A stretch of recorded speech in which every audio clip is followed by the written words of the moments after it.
गुलाल बाग के मिश्रा महल में लक्ष्य के लौटने के दूसरे दिन का डिनर एकदम मस्त माहौल में था। बाहर रक्तिम चंद्र रात्रि का खतरा सर पर मंडरा रहा था, पर अभी के लिए लक्ष्य अपने परिवार के साथ थोड़ा सुकून ले रहा था। ब्रिजेश बे, उसका बड़ा भाई और लेवल 4 का तलवारबाज, चिराग उसका छोटा भाई जो उस पर पूरा भरोसा करता था, और माई मालिनी और मान ललिता उसकी माँ और बहन सब साथ में खाना खा रहे थे। लक्ष्य के चेहरे पर हल्की सी मुस्कान थी और उसका दिमाग फरीदी जंगलों के मिशन और शेई पूर्वी तट जादुई विद्यालयों के अगले प्लान में उलझा था। लक्ष्य ने पहले से ही सारी योजनाएं तैयार कर रखी थीं। उसका पहला टारगेट था फरीदी जंगल को ऐसा बेस देना कि वो अपने दम पर खड़ा हो सके। इसके लिए 40,000 सोने के सिक्कों की जरूरत थी। उसने सोच लिया था कि जैसे ही वो विद्यालय पहुंचेगा, जादुई विरोधी मिट्टी की खुदाई शुरू करेगा और बाजार में इसका फायदा उठाकर पैसे कमाएगा। इससे फरीदी जंगल की इकोनॉमी बढ़ेगी और फिर वो इसे बड़ा करने पर फोकस करेगा। पर सबसे पहले उसे 40,000 सोने के सिक्कों का इंतजाम करना था।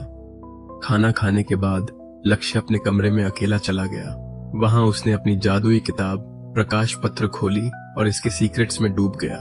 पूर्वी तट जादुई विद्यालय से लाई जादुई सामग्री को देखकर उसने एक नया आइडिया निकाला। रात के सन्नाटे में उसने अपनी चंद्रमा छड़ी उठाई और 2 माना खर्च करके एक रिचार्जेबल रक्षात्मक जादुई अंगूठी बनाई, जिसका नाम रखा मृत्युलय। ये अंगूठी लेवल 3 का रक्षात्मक तंत्र मंत्र श्वेत कमल स्टोर करती थी और हर यूज के बाद अपने आप रिचार्ज हो जाती थी। लक्ष्य ने पूरी रात इस जादुई काम में जी जान लगाई, अपने आदेवता गेम के तजुर्बे का पूरा फायदा उठाया। अगली सुबह ठीक 9 बजे मिश्रा महल के आंगन में लक्ष्य के पिताजी का अंतिम संस्कार हुआ। चिता को आग दी गई और पंडितों ने उनके साथ बिताए कुछ आखिरी पलों की बातें सबके साथ शेयर की। फिर ब्रजेश, जो परिवार का बड़ा बेटा था, ने अपने पिताजी के बारे में कुछ अच्छी बातें कही। सब कुछ शांति से निपट गया। लक्ष्य का दिल भारी था, पर उसका दिमाग अपने परिवार के फ्यूचर और डार्क एल्व्स के खतरे पर टिका था। इसके बाद पूर्वी तट जादुई विद्यालय का तांगा तैयार हुआ। तांगा चालक गोपाल एक तेज तर्रार और समझदार आदमी था। पिछली रात जब डार्क एल्व्स ने गुलाल बाग पर हमला किया था, गोपाल ने चालाकी से छिपकर अपनी जान बचा ली थी। अब वो लक्ष्य, मालिनी और ललिता को विद्यालय ले जाने के लिए तैयार था। उसका तांगा जादुई मशीन से लैस था, जो सर्दी में गर्मी और गर्मी में ठंडक देता था। जब तांगा तैयार हो रहा था, मालिनी और ललिता अपने कमरों में छोटा मोटा सामान पैक कर रही थीं। आंगन में ब्रजेश और चिराग लक्ष्य को अलविदा कहने के लिए खड़े थे। तीनों भाइयों के बीच एक अजीब सा सन्नाटा था, जैसे पुराने दर्द और नई उम्मीदें आपस में टकरा रही हों। लक्ष्य ने मौके का फायदा उठाया और चिराग की तरफ देखा। उसने रात को बनाई मृत्युलय अंगूठी निकाली और चिराग से कहा, यह रक्षात्मक जादुई अंगूठी है। चिराग, इसे अपने बाएं हाथ की पहली उंगली में पहन। जब भी कोई जादुई तंत्र मंत्र या श्राप का खतरा हो, अपने अंगूठे से अंगूठी की सतह को जोर से दबा दे। ये फट से तुझे प्रोटेक्शन देगी। मृत्युलय अंगूठी मिथ्रिल से बनी थी, एक जादुई धातु जो फौलाद की दुनिया में बेशकीमती थी। बाहर से ये सादी दिखती थी, पर अंदर का सिस्टम इतना पेचीदा था कि ये लेवल 3 का रक्षात्मक तंत्र मंत्र श्वेत कमल स्टोर कर सकती थी। लक्ष्य ने इसे सादा रखा ताकि चिराग के दोस्त या साथी इसे देखकर जलन न करें और वो किसी मुसीबत में न फंसे। चिराग की आंखें चमक उठी जब उसने अंगूठी पहनी। अंगूठी उसकी उंगली पर एकदम फिट थी, न ज्यादा ढीली न ज्यादा टाइट। उसने लक्ष्य की बात मानकर अंगूठी टेस्ट की। अंगूठे से सतह दबाते ही उसका शरीर एक हल्की चमक वाली रोशनी से ढक गया। ये था श्वेत कमल लेवल 3 का रक्षात्मक तंत्र मंत्र, जिसमें लक्ष्य ने देवता गेम के तजुर्बे से कुछ खास मॉडिफिकेशंस किए थे। लेवल 4 का श्वेत कमल अंगूठी में डालना टफ था, इसलिए लक्ष्य ने लेवल 3 वर्जन यूज किया। जब उसने चेक कर लिया कि चिराग अंगूठी को सही से यूज कर सकता है, उसने अपनी चंद्रमा छड़ी से 8 माना खर्च करके अंगूठी को रिचार्ज किया। उसने चिराग को समझाया, ये अंगूठी तुझे लेवल 3 तक के तंत्र मंत्र, श्राप और फिजिकल अटैक्स से बचाएगी। लेवल 4 के अटैक्स की ताकत को भी ये थोड़ा कम कर देगी। तू इसे 5 बार यूज कर सकता है। फिर किसी पावरफुल जादूगर से माना रिचार्ज करवाना होगा। चिराग का दिल खुशी से फुला नहीं समा रहा था। उसने अंदाजा लगाया कि ये अंगूठी शायद 1000 सोने के सिक्कों से भी ज्यादा कीमती थी और जंग में उसकी जान बचा सकती थी। वो लक्ष्य को थैंक यू कहना चाहता था, पर शब्द उसके गले में अटक गए। मन ही मन उसने कसम खाई कि वो इतनी मेहनत करेगा कि लक्ष्य को उस पर गर्व हो और वो गुलाल बागा के योद्धाओं में नाम कमाएगा। लक्ष्य ने ठंडी आवाज में कहा, पुरानी बातें बदल नहीं सकती ब्रजेश, पर यह सच है कि तू मेरा और चिराग का बड़ा भाई है। ये अंगूठी चिराग वाली जैसी ही है। अंगूठे से सतह दबाकर यूज करना, 5 बार काम करेगी, बाकी तू समझ ले। उधर ब्रजेश आंगन के एक कोने में खड़ा अपने दोनों भाइयों को चुपके से देख रहा था। उसकी नजर चिराग की उंगली पर चमकती मृत्युलय अंगूठी पर थी और उसके दिल में जलन की आग भड़क रही थी। पुराने दिनों में उसने लक्ष्य को बहुत तंग किया था, उसके हाथ तोड़ने से लेकर उसकी जिंदगी मुश्किल करने तक। उसे लगता था कि लक्ष्य उसे कुछ नहीं देगा। वो अपने आप को कंट्रोल करने की कोशिश कर रहा था, तभी लक्ष्य उसके पास आया और एक और मृत्युलय अंगूठी उसकी तरफ बढ़ाई। लक्ष्य का मकसद ब्रजेश को खुश करना नहीं था। वो बस इतना चाहता था कि ब्रजेश के मन में उसके लिए कोई जलन या गुस्सा न रहे, ताकि फ्यूचर में वो लक्ष्य या उसके परिवार के लिए प्रॉब्लम न खड़ी करे। ब्रजेश चुपचाप खड़ा रहा, उसका दिमाग उलझन में था। वो अंगूठी लेना चाहता था, पर उसे डर था कि कहीं लक्ष्य कोई जादुई शरारत न कर दे। उसका दिल कह रहा था कि लक्ष्य ऐसा नहीं करेगा, पर पुराने दिन उसे भरोसा नहीं करने दे रहे थे। चिराग, जो पास में खड़ा था, ब्रजेश की हिचक देखकर चिढ़ गया। उसने गुस्से में कहा, अब क्या सोच रहा है ब्रजेश? अपने ही भाई पर भरोसा नहीं? ले ले अंगूठी, या कोई शुभ मुहूर्त निकलवाएगा क्या? चिराग की बात ने ब्रजेश के सारे शक एक झटके में उड़ा दिए। उसने फट से लक्ष्य के हाथ से अंगूठी छीन ली, जैसे डर था कि लक्ष्य शायद मन बदल ले, पर लक्ष्य ने उसकी तरफ देखा भी नहीं। वो कुछ कदम दूर चला गया। उसका चेहरा शांत पर ठंडा था। ब्रजेश ने लक्ष्य के इस बिहेवियर को फील किया और पहली बार उसे अपनी छोटी सोच पर शर्मिंदगी हुई। उसने धीरे से पूछा, क्या मैं पुराने दिनों में तुझसे बहुत बुरा था? तभी आसमान से हल्की हल्की बर्फ गिरने लगी। ठंडी हवाएं मिश्रा महल के आंगन में तेजी से चलने लगीं, जो चाकू की तरह चमड़ी को चीर रही थी। ठीक उसी वक्त मालिनी और ललिता, लक्ष्य की माँ और बहन, अपना छोटा मोटा सामान लेकर महल के मुख्य हॉल के दरवाजे पर पहुंची। जैसे ही वो बाहर निकली, ठंडी हवा का एक तेज झोंका उनके शरीर से टकराया और दोनों पत्तों की तरह कांपने लगी। लक्ष्य ने उनकी तरफ देखा और गौर किया कि उनके कपड़े जो बाहर से मोटे दिख रहे थे, दक्षिणी सूती कपड़ों के थे। ये कपड़े सर्दी से जरा भी बचाव नहीं कर सकते थे। उनकी कीमत शायद 5-6 चांदी के सिक्कों से ज्यादा नहीं थी। गुलाल बाग के थोड़े अमीर व्यापारी परिवार भी इनसे बेहतर कपड़े पहनते थे। और तो और तांगा चालक गोपाल के कपड़े भी मालिनी और ललिता के कपड़ों से कहीं बेहतर थे। ये हालत उस मालिनी और ललिता की थी जो मिश्रा महल के स्वामी की पत्नी और बेटी थी। लक्ष्य को एक झटके में समझ आ गया कि ये सब ब्रजेश की करतूत थी। उसने गुस्से से ब्रजेश की तरफ देखा, पर कुछ बोला नहीं। उसके दिमाग में बस एक ही बात घूम रही थी, माँ और ललिता अब इस दमघोंटू महल में कभी वापस नहीं आएंगी। उसने मन में ठान लिया, जैसे ही हम पूर्वी तट जादुई विद्यालय पहुंचेंगे, मैं माँ और दीदी के लिए सबसे अच्छे और गर्म कपड़े खरीदूंगा। 100 सोने के सिक्के भी खर्च हुए तो क्या? ब्रजेश ने लक्ष्य की तीखी नजर फील की। वो कुछ कहना चाहता था, पर उसकी जुबान जैसे तालू से चिपक गई। हमेशा बातें बनाने वाला ब्रजेश आज पहली बार इतना शर्मिंदा था कि उसे लगा काश वो जमीन में गड्ढा खोदकर उसमें छिप जाए। लक्ष्य ने नरम आवाज में कहा, माँ, दीदी, चलिए तांगे में बैठते हैं। पूर्वी तट जादुई विद्यालय का तांगा एक जादुई यंत्र से लैस था, जो सर्दी में गर्मी और गर्मी में ठंडक देता था। मालिनी और ललिता, जो ठंड से कांप रही थीं, तेजी से तांगे की तरफ बढ़ीं। जैसे ही वो तांगे के अंदर पहुंची, जादुई गर्माहट और शानदार इंटीरियर देखकर उनकी आंखें फटी रह गईं। दोनों के चेहरों पर हैरानी और खुशी की चमक थी। लक्ष्य ने चिराग की तरफ देखा और हाथ हिलाकर अलविदा कहा। फिर वो भी मालिनी और ललिता के पीछे तांगे में चढ़ गया। जैसे ही सब अंदर सेटल हुए, गोपाल ने चाबुक चलाया। घोड़े की हिनहिनाहट और चाबुक की आवाज के साथ नीला तांगा मिश्रा महल के मुख्य दरवाजे से तेजी से बाहर निकल गया। आंगन में खड़ा चिराग उस शानदार तांगे को तब तक देखता रहा जब तक वो उसकी नजरों से ओझल नहीं हो गया। उसने एक लंबी सांस ली और अपने बड़े भाई ब्रजेश की तरफ मुड़ा। उसने गंभीर आवाज में कहा, ब्रजेश, मैं नहीं जानता तूने इस पर गौर किया या नहीं, पर यह पक्का है कि जल्दी ही लक्ष्य का नाम पूरी फौलाद की दुनिया में गूंजेगा। उसके साथ हमारे परिवार का नाम भी ऊंचा होगा। अगर तू इस महल की चार दीवारी में पूरी जिंदगी काटना चाहता है तो मेरी बात को इग्नोर कर दे, लेकिन अगर तू दुनिया देखना चाहता है, कुछ बड़ा करना चाहता है, तो अब वक्त है कि तू लक्ष्य के साथ अपने रिश्ते को सुधार ले। चिराग ने पिछले 2 दिनों में देखा था कि लक्ष्य कितना ताकतवर और चतुर था। गुलाल बाग की सेना में जितने भी जवान थे, जिन्हें लोग योद्धा या जीनियस कहते थे, उनमें से कोई भी लक्ष्य के आसपास भी नहीं ठहरता था। अपनी बात पूरी करके चिराग चुपचाप महल के मुख्य हॉल की तरफ चला गया। ब्रजेश वही खड़ा रहा। उसका मुंह खुला था और वो कुछ बोल नहीं पाया। उसने अपने सिर को हल्के से सहलाया और दूसरे हाथ में पकड़ी मृत्युलय अंगूठी को देखा। अंगूठी की सतह चिकनी थी, पर उसे ऐसा क्यों लग रहा था कि वो कोई कांटा पकड़े हुए है जो उसकी हथेली को चुभ रहा हो। तांगा तेजी से आगे बढ़ रहा था और कुछ ही देर में मिश्रा महल पीछे छूट गया। लक्ष्य तांगे में अपनी माँ और बहन के साथ बैठा था, पर उसका दिमाग फरीदी जंगल के मिशन पर टिका था। उसने पहले से सारी योजनाएं बना रखी थी।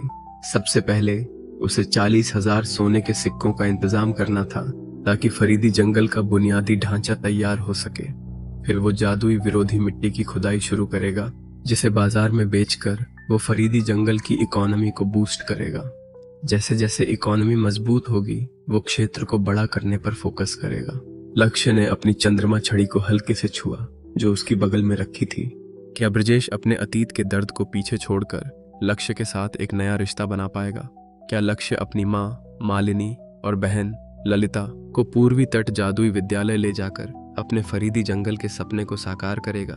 और अंधेरे योगियों का खतरा जो हर पल बढ़ता जा रहा है, उसका क्या होगा? आगे की कहानी जानने के लिए सुनते रहिए trapped in the video game.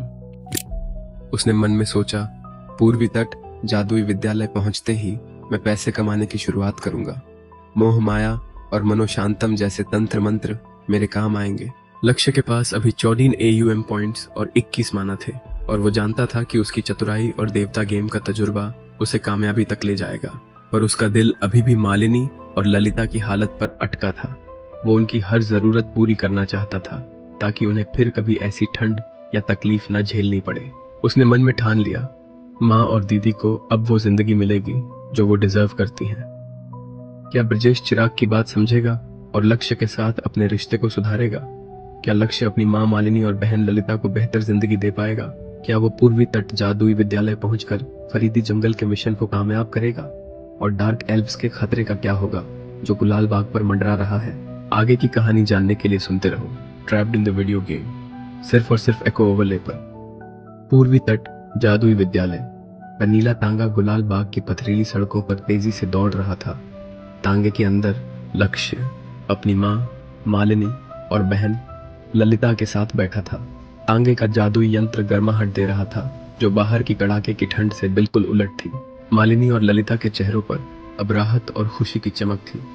सालों बाद वो उस अमिश्रा महल की कैद से आजाद थी जहां लक्ष्य के पिताजी और बड़े भाई ब्रजेश ने उनकी जिंदगी को नर्क बना दिया था। लक्ष्य ने अपनी माँ और बहन की तरफ देखा और धीरे से कहा, माँ ललिता, फरीदी जंगल अभी रहने लायक नहीं है। वहां अभी सब कुछ उजाड़ है और मैंने वहां सेटल होने का पूरा इंतजाम भी नहीं किया। लेकिन गुलाल बाग के पास गिरवंत जंगल्स में मेरी मर्सिनरी टुकड़ी का एक छोटा सा बेस है, एक कुटिया जैसा। क्या आप दोनों वहां कुछ दिन रह सकती हैं जब तक मैं फरीदी जंगल को रहने लायक नहीं बना लेता? मालिनी की आंखें नम हो गई। पिछले कई सालों में न तो लक्ष्य के पिताजी ने और न ही ब्रजेश ने कभी उसकी राय पूछी थी। वो दोनों उसे और ललिता को अपनी जागीर की तरह ट्रीट करते थे, लेकिन अब उसका छोटा बेटा लक्ष्य इतने प्यार और सम्मान से उसकी राय पूछ रहा था। उसने अपनी खुशी छुपाते हुए कहा, बिल्कुल ठीक है बेटा, तू जो कहेगा हम वही करेंगे। मालिनी हाल ही में 40 साल की हुई थी, लेकिन उसके चेहरे पर झुर्रियां और थकान साफ दिखती थी। मिश्रा महल में गुजारे सालों ने उसे समय से पहले बूढ़ा कर दिया था, पर पिछले 2 दिन जब से लक्ष्य घर लौटा था, उसके चेहरे पर एक नई रौनक थी। उसकी मुस्कान अब दिल से निकलती थी और वो अचानक कई साल छोटी दिखने लगी थी। ललिता, जो इस साल 22 की हो रही थी, ने भी हल्के से सिर हिलाया। वो आज तक मिश्रा महल से बाहर नहीं निकली थी। उसके पिताजी और ब्रजेश उसे एक सामान की तरह देखते थे जिसे वो अपनी मर्जी से बेच या रख सकते थे। इस जिंदगी ने उसे शर्मीली और डरपोक बना दिया था, लेकिन लक्ष्य बिल्कुल अलग था। उसका छोटा भाई उससे प्यार और सम्मान से बात करता था। अगर वो कभी सख्ती दिखाता भी था तो सिर्फ इसलिए कि उसे ललिता की फिक्र थी। लक्ष्य ने जैसे उसे नई जिंदगी दे दी थी। ललिता को कभी नहीं लगा था कि उसका 22वां साल उसकी जिंदगी का सबसे खुशनुमा साल होगा। मालिनी जब जवान थी तो गुलाल बाग की सबसे खूबसूरत लड़की थी। उसी वजह से लक्ष्य के पिताजी ने उसे देखा और शादी का प्रस्ताव रखा। ललिता ने अपनी माँ की खूबसूरती विरासत में पाई थी। उसके काले घुंघराले बाल, काली चमकती आंखें, मक्खन जैसी चिकनी त्वचा और जवान नाजुक काया उसे किसी परी जैसी बनाती थी। तांगे की गर्माहट और मिश्रा महल से आजादी की खुशी ने उसके चेहरे पर गुलाबी रंग ला दिया था। वो अब और भी खूबसूरत लग रही थी। लक्ष्य दूसरी तरफ अपनी माँ की खूबसूरती से ज्यादा कुछ नहीं ले पाया था। उसका चेहरा सादा था लेकिन उसकी आंखें चमकती थीं, जैसे वो हमेशा कोई गहरी सोच में डूबा हो। उसने अपनी माँ और बहन की हालत देखकर एक गहरी सांस ली। वो दोनों साधारण इंसान थे जिनमें कोई खास जादुई ताकत या टैलेंट नहीं था, फिर भी उन्हें इतनी तकलीफें झेलनी पड़ी थी। लक्ष्य ने मन में कसम खाई, अब से मैं माँ और ललिता को ऐसी जिंदगी दूंगा जहां उन्हें कोई फिक्र न हो। उसने तुरंत अपनी जेब से 2 रेशमी थैलियां निकाली और हर एक में 50 सोने के सिक्के भरे। फिर उसने एक थैली मालिनी को और दूसरी ललिता को दी। उसने कहा, माँ, दीदी, ये सिक्के रख लो। जब हम गुलाल बाग पहुंचेंगे तो वहां नौकरों को पे करने के लिए यूज करना। बाद में मैं आपके लिए नए कपड़े, गहने और बाकी जरूरी चीजें खरीदूंगा। मालिनी ने बिना सवाल किए थैली ले ली। उसे पता था कि लक्ष्य ने जरूरत से ज्यादा पैसे दिए हैं, पर वो इन्हें लक्ष्य के लिए ही बचा कर रखेगी अगर उसे कभी जरूरत पड़ी। लेकिन ललिता के लिए इतने सारे सोने के सिक्के देखना पहली बार था। उसने हिचकते हुए कहा, लक्ष्य, ये तो बहुत ज्यादा है। नौकरों को पे करने के लिए इतने की जरूरत नहीं, और तुझे अफरीदी जंगला के लिए पैसे नहीं चाहिए। इन्हें तू अपने लिए बचा ले। लक्ष्य ने हल्के से मुस्कुराते हुए कहा, दीदी, तुम इतनी फिक्र मत करो, पैसे ले लो। अफरीदी जंगल के लिए मैं इंतजाम कर लूंगा। तुम बस अपनी नई जिंदगी को एंजॉय करने की सोचो। ललिता का दिल हल्का हो गया। उसने थैली ले ली और पहली बार उसे लगा कि परिवार का कोई मेंबर उसकी खुशी की इतनी फिक्र करता है। उसका चेहरा खुशी से दमक रहा था। बाकी का सफर लक्ष्य ने अपनी जादुई किताबें पढ़ने में नहीं बिताया, जैसा वो आमतौर पर करता था। इस बार वो अपनी माँ के साथ दुनिया भर की बातें करता रहा। रोज 11 उसने बाहर की दुनिया में क्या देखा, क्या अनुभव किया। ललिता शुरू में चुपचाप सुनती रही, लेकिन धीरे धीरे वो भी बातों में शामिल हो गई। तीनों ने गुलाल बाग तक का सफर हंसी मजाक और खुशी में बिताया। सालों बाद मालिनी और ललिता के चेहरों पर सच्ची मुस्कान थी और लक्ष्य का दिल देखकर सुकून से भर गया। उधर पूर्वी तट जादुई विद्यालय के मुख्य द्वार पर एक दूसरा तांगा पहुंचा, जिस पर हरे पत्ते का निशान बना था। तांगे से एक मध्यम आयु का आदमी उतरा, जिसका चेहरा साधारण था लेकिन कपड़े शाही। उसके बाएं हाथ में एक मित्रला का हार था और दाएं हाथ में एक जादुई कंगन। दोनों पर एक उड़ते पक्षी का निशान था, लक्ष्य की बनाई चीजों का सिग्नेचर। इस आदमी का नाम था वरतार, ग्रीन लीफ मर्चेंट फर्म का मालिक, जो गुलाल बाग का सबसे बड़ा व्यापारी था। वरतार ने विद्यालय के ऊंचे ऊंचे जादूगर टावरों को देखा जो बादलों को छू रहे थे, लेकिन उसका दिमाग सिर्फ एक ही चीज पर था। उसने मन में सोचा, ये जादूगर लक्ष्य ऐसी जादुई चीजें बना रहा है जो पुराने मास्टर्स को भी मात दे दें। अगर मैं इसे अपने साथ बिजनेस में जोड़ लूं तो मेरी दौलत और शोहरत पूरी अब फौलाद की दुनिया में फैल जाएगी। वरतार के लिए जादू और तंत्र मंत्र का कोई मतलब नहीं था। उसे जादूगरों की इज्जत भी नहीं थी। उसके दिमाग में बस एक ही मकसद था, फौलाद की दुनिया के सारे पैसे अपनी जेब में भरना। क्या लक्ष्य अपनी माँ मालिनी और बहन कह ललिता को गिरवंत जंगल में नई जिंदगी दे पाएगा? क्या वो अफरीदी जंगली के लिए 40,000 सोने के सिक्कों का इंतजाम कर पाएगा? और अवतार जैसे लालची व्यापारी के साथ उसका सामना कैसे होगा? क्या डार्क एल्व्स का खतरा गुलाल बाग को तबाह कर देगा? आगे की कहानी जानने के लिए सुनते रहो trapped in the video game, सिर्फ ओके एफएम पर। गुलाल बाग की तंग गलियों से गुजरता हुआ पूर्वी तट जादुई विद्यालय का नीला तांगा आखिरकार फ्लेमिंगो मर्सिनरी टुकड़ी वाला के बेस के सामने रुका। जैसे ही तांगा रुका, लक्ष्य ने बाहर कदम रखा और देखा कि लूसी, उसकी भरोसेमंद साथी, पहले से ही दरवाजे पर उसका इंतजार कर रही थी। लूसी का चेहरा देखकर लक्ष्य को अंदाजा हो गया कि फ्लेमिंगो टुकड़ी ने एक बार फिर गुलाल बाग में अपनी पकड़ मजबूत कर ली थी। ये अच्छी खबर थी। पिछले 1 महीने में बेस में जबरदस्त बदलाव हुए थे। आंगन का दायरा पहले से 3 गुना बड़ा हो गया था। पुरानी नेम प्लेट की जगह अब शुद्ध तांबे की नेम प्लेट लगी थी, जिसके ऊपर चांदी की तारों से फ्लेमिंगो का लोगो उकेरा गया था। लकड़ी की बाड़ को हटाकर अब पत्थरों की मजबूत दीवार बनाई गई थी। मुख्य दरवाजे के सामने अब 2 गेट थे। पहला लकड़ी का, जिसे लताओं और तांबे की कीलियों से सजाया गया था, और दूसरा स्टील का। इससे न सिर्फ बेस की सुरक्षा बढ़ी थी, बल्कि ये देखने में भी शानदार लग रहा था। बेस के अंदर बाहर घूम रहे मर्सिनरी भेड़िए की खाल से बने कवच और प्रीमियम स्टील की तलवारें लिए हुए थे। उनकी वर्दी और हथियार गुलाल बाग की सेना से कम नहीं थे। हर मर्सिनरी के चेहरे पर गजब का जोश था और वो आत्मविश्वास से भरे कदमों से चल रहे थे। लक्ष्य ने मन में सोचा, यही वो बेस है जो मैं चाहता था। मेरा निवेश बेकार नहीं गया। उसका चेहरा संतुष्टि से चमक रहा था। तांगे से उतरते ही लक्ष्य ने लूसी की तरफ देखकर मुस्कुराते हुए कहा, यह तो मेरी उम्मीद से भी बेहतर है लूसी। लूसी ने जवाब दिया, ये सब ढेर सारे पैसों का कमाल है। सिर्फ 200 मर्सिनरियों के लिए हमने करीब 1000 सोने के सिक्के खर्च किए। वो भी नतीजों से खुश थी, बस उसे थोड़ा फिजूल खर्ची का अफसोस था। लक्ष्य हंसा, सोने के सिक्के खर्च करने के लिए ही होते हैं लूसी। अगर हम इन्हें बचा कर रखेंगे तो ये बस बेकार धातु के टुकड़े बन जाएंगे। लूसी ने होंठ भींचे। उसे पता था कि वो लक्ष्य को पैसे बचाने के लिए कभी नहीं मना सकती। उसने मन में ठान लिया कि वो अपनी तरफ से जितना हो सके इमरजेंसी के लिए पैसे बचाएगी। इसी बीच मालिनी और ललिता भी तांगे से उतरी। लक्ष्य ने उन्हें आगे बुलाया और लूसी से मिलवाया। ये मेरी माँ मालिनी और मेरी बहन ललिता हैं। वो कुछ दिन फ्लेमिंगो टुकड़ी के बेस में रहेंगी। लूसी ने तुरंत सम्मान से सिर झुकाया और दोनों को अभिवादन किया। उसने खुद का परिचय देते हुए कहा, मैडम, मिस, मैं लक्ष्य की अनुयायी हूँ। मेरा नाम लूसी है और मैं एक तलवारबाज हूँ। लूसी ने प्रीमियम मगरमच्छ की खाल से बना कवच पहना था और उसकी पीठ पर एक जादुई तलवार थी जो हल्की सफेद चमक बिखेर रही थी। उसका रौबदार और शालीन अंदाज मालिनी को बिल्कुल अलग लगा। वो उन पसीने से भरे रूखे मर्सिनरियों से जुदा थी जिन्हें मालिनी ने पहले देखा था। मालिनी ने तारीफ करते हुए कहा, वाह, ये तो कमाल है। ये लड़की तो एकदम शानदार लग रही है।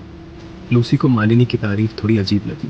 मर्सिनरी बनने के बाद उसे लोग ठंडी सुंदरता, बर्फ का गुलाब जैसे नामों से बुलाते थे, लेकिन शानदार सुनना उसके लिए नया था।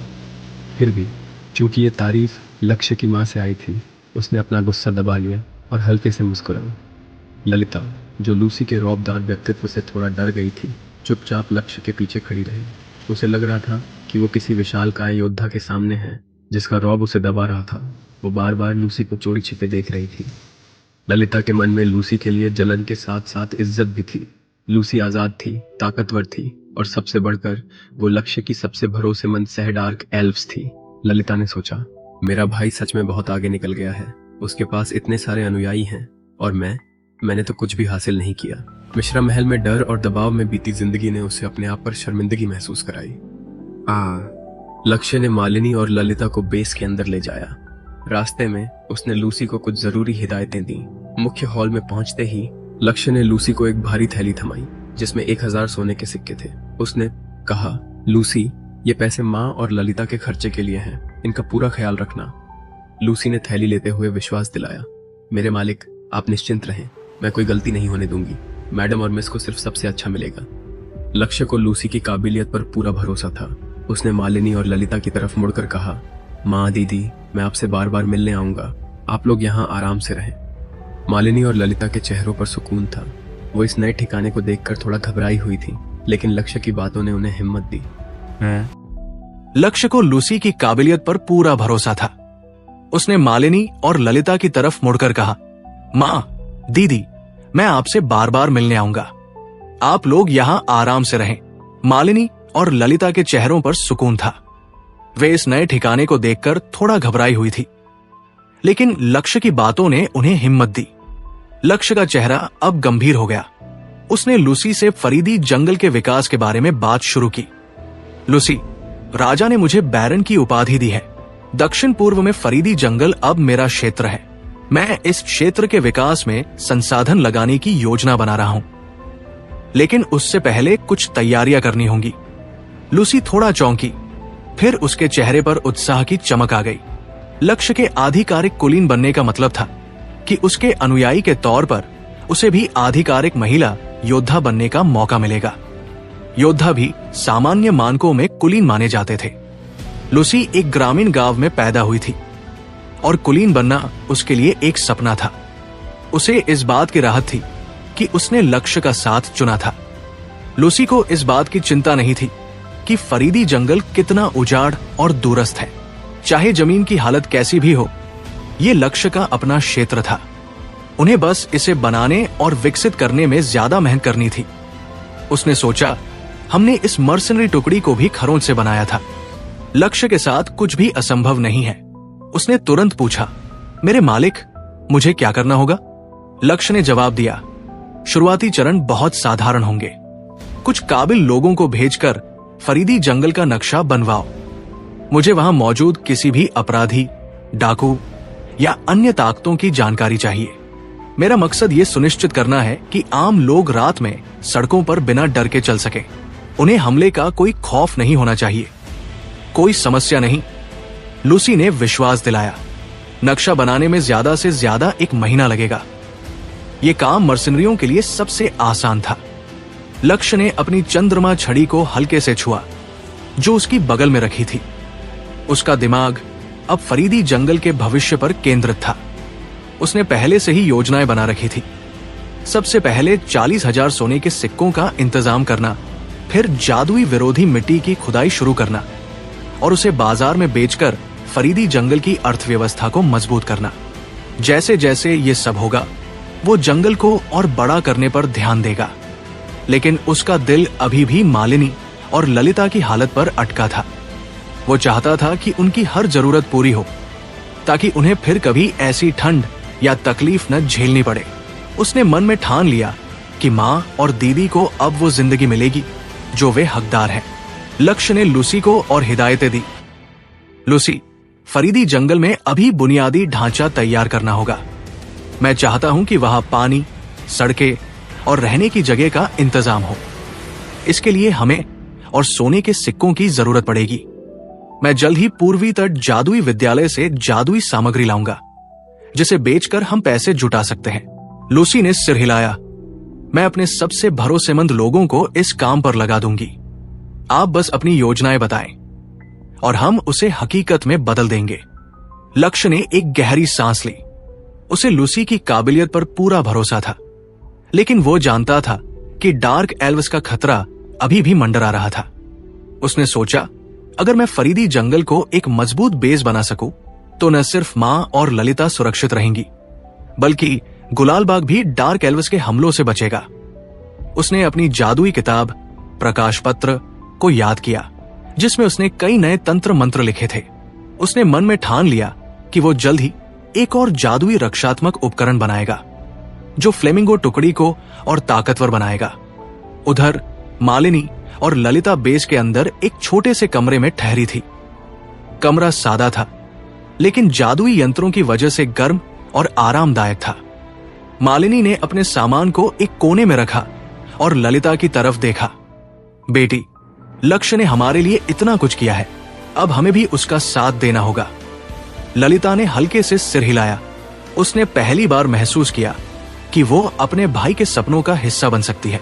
लक्ष्य ने बेस का एक चक्कर लगाया। उसने देखा कि मर्सिनरी अब पहले से कहीं ज्यादा संगठित थे। उनकी ट्रेनिंग, हथियार और आत्मविश्वास गुलालबाग की सेना को टक्कर दे रहे थे। उसने लूसी से कहा, लूसी, तुमने इस टुकड़ी को एक नई ताकत दी है। अब हमें फरीदी जंगल को भी ऐसा ही बनाना है। लूसी ने मुस्कुराते हुए कहा, मेरे मालिक, आपने हमें रास्ता दिखाया है। अब हम आपके हर सपने को सच करेंगे। लक्ष्य ने अपनी चंद्रमा छड़ी को एक बार फिर छुआ और मन में सोचा, फरीदी जंगल सिर्फ एक बेस नहीं होगा, ये एक ऐसी जगह होगी जहां मां और ललिता बिना किसी डर के जी सकेंगी, और ये गुलालबाग को डार्क एल्व्स के खतरे से बचाने का पहला कदम होगा। उसने अपनी जेब से एक छोटा सा मिथिल का टुकड़ा निकाला, जिसे उसने पिछले मिशन में हासिल किया था।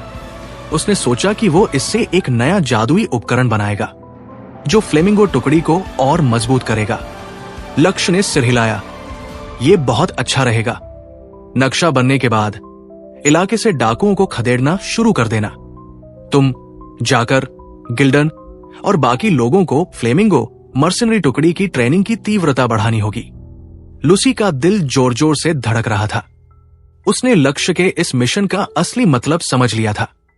लक्ष्य फ्लेमिंगो मर्सिनरी टुकड़ी को अपने नए क्षेत्र फरीदी जंगल का रक्षक बनाना चाहता था।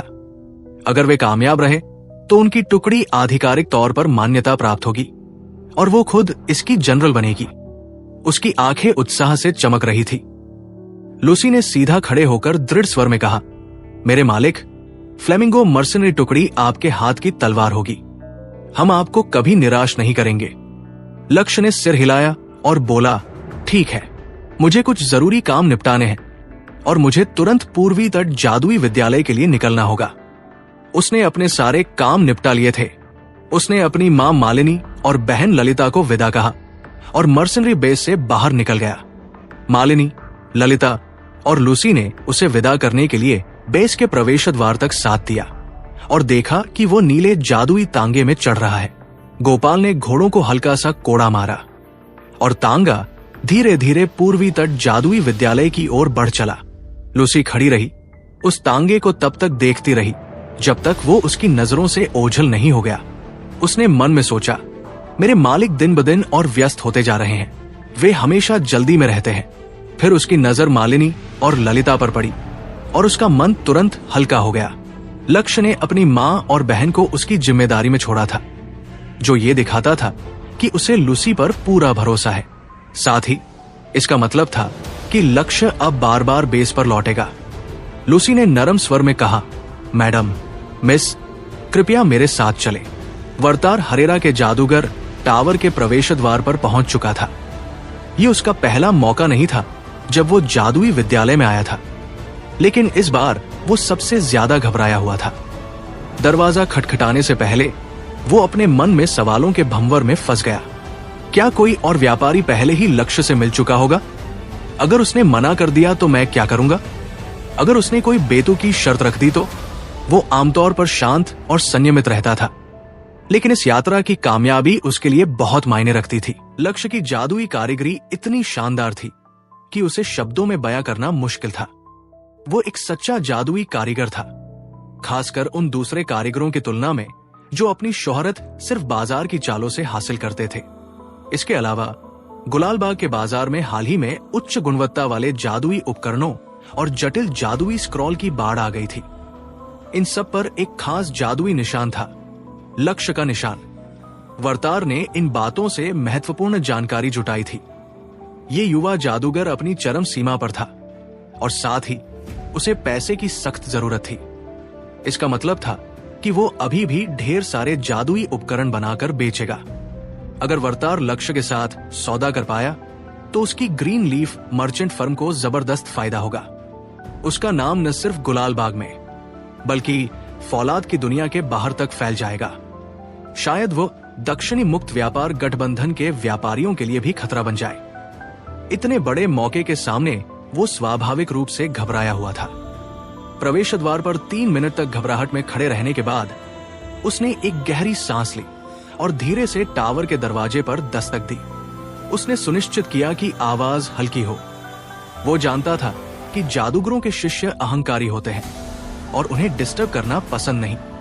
कुछ सेकंड बाद दरवाजा खुला।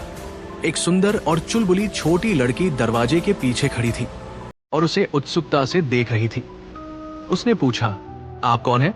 वर्तार ने अपने जीवन में कई लोगों को देखा था, लेकिन इतनी खूबसूरत और नाजुक लड़की को देखना उसके लिए पहली बार था। उसे जवाब देने में एक पल लगा। फिर उसने कहा, वर्तार, मेरा नाम वर्तार है और मैं एक व्यापारी फर्म का मालिक हूं। इसका नाम ग्रीन लीफ मर्चेंट फर्म है और मैं जादूगर लक्ष्य से मिलने आया हूं। मेरे गुरु से मिलने? लड़की का नाम रायलाई था। वर्तार की बात सुनकर उसने हल्के से भौहें सिकोड़ी और सिर हिलाया। ये तो बहुत बुरा हुआ। मेरे गुरु इस वक्त यहां नहीं है। वर्तार का दिल बैठ गया, लेकिन उसने अभी पूरी तरह हार नहीं मानी थी। उसने पूछा, क्या आप बता सकती हैं कि वे कहां गए हैं? रायलाई सतर्क थी। उसने तुरंत जवाब दिया, यह संभव नहीं है। उसके गुरु के कई दुश्मन थे, इसलिए आंटी मोइरा ने उसे बार बार हिदायत दी थी कि वो अपने गुरु के ठिकाने के बारे में किसी को, खासकर बाहरी लोगों को, कभी न बताए। वर्तार ने रायलाई के दृढ़ चेहरे को देखा और समझ गया कि अब उससे और कोई जानकारी नहीं मिलेगी। अगर वो गुलालबाग में होता तो शायद कुछ सोने के सिक्कों के बदले जानकारी हासिल कर लेता। लेकिन जादुई विद्यालय में उसकी दौलत का कोई मोल नहीं था। यहाँ के जादूगर उसे तुच्छ समझते थे और अपने काम में व्यस्त रहते थे। ये उसका सौभाग्य था कि वो इस लड़की से इतनी देर बात कर पाया। वरतार का दिल डूब गया। उसने सोचा था कि उसे एक बड़ा मौका मिला है, लेकिन अब वो खाली हाथ रह गया। निराशा में उसने एक आह भरी। शुक्रिया, उसने कहा। वो विद्यालय के प्रवेश द्वार पर लक्ष्य के लौटने तक इंतजार करने को तैयार था। वो इस यात्रा को बेकार नहीं जाने देना चाहता था। तभी जैसे ही वो मुड़ा, उसने एक काले बालों वाले युवक को अपनी तरफ आते देखा। वरतार के कान तुरंत खड़े हो गए जैसे ही उसने रायलाई के मुंह से गुरु शब्द सुना। उसके चेहरे पर एक दोस्ताना मुस्कान खिल उठी और उसने तुरंत सिर झुकाकर उस शख्स की ओर तेजी से कदम बढ़ाए जिसे रायलाई ने अभी अभी गुरु कहकर संबोधित किया था। महाशय, उसने गहरे आदर भरे स्वर में कहा, आपसे मिलना मेरे लिए बहुत बड़ा सम्मान है। वरतार ने बोलते हुए सामने खड़े व्यक्ति को गौर से देखा। उसके सामने एक बहुत ही युवा दिखने वाला व्यक्ति था, जिसके काले बाल और गहरी काली आंखें थी। उसका चेहरा साधारण और अनाकर्षक था, ऐसा कि अगर वो गुलालबाग की भीड़ भाड़ वाली गलियों में खड़ा हो तो शायद कोई उसे नोटिस भी न करे। लेकिन उसकी नीली जादूगर की पोशाक, जो मिथिल के धागों से बुनी गई थी, और उसके हाथ में चमकती चंद्रमा छड़ी उसे बाकियों से अलग बनाती थी। वरतार को यकीन था कि अगर ये पोशाक और छड़ी न होती तो ये युवक आसानी से गुमनामी में खो सकता था। फिर भी इस युवक की एक चीज थी जो उसे खास बनाती थी, उसकी आंखें। लक्ष्य की आंखें असाधारण रूप से गहरी और काली थी, फिर भी इतनी साफ कि वे चमकती हुई लगती थी। पहली नजर में वरतार को लगा कि उनमें एक बच्चे की मासूमियत झलक रही है, जैसे वे दुनिया की हर चीज को पहली बार देख रहे हों।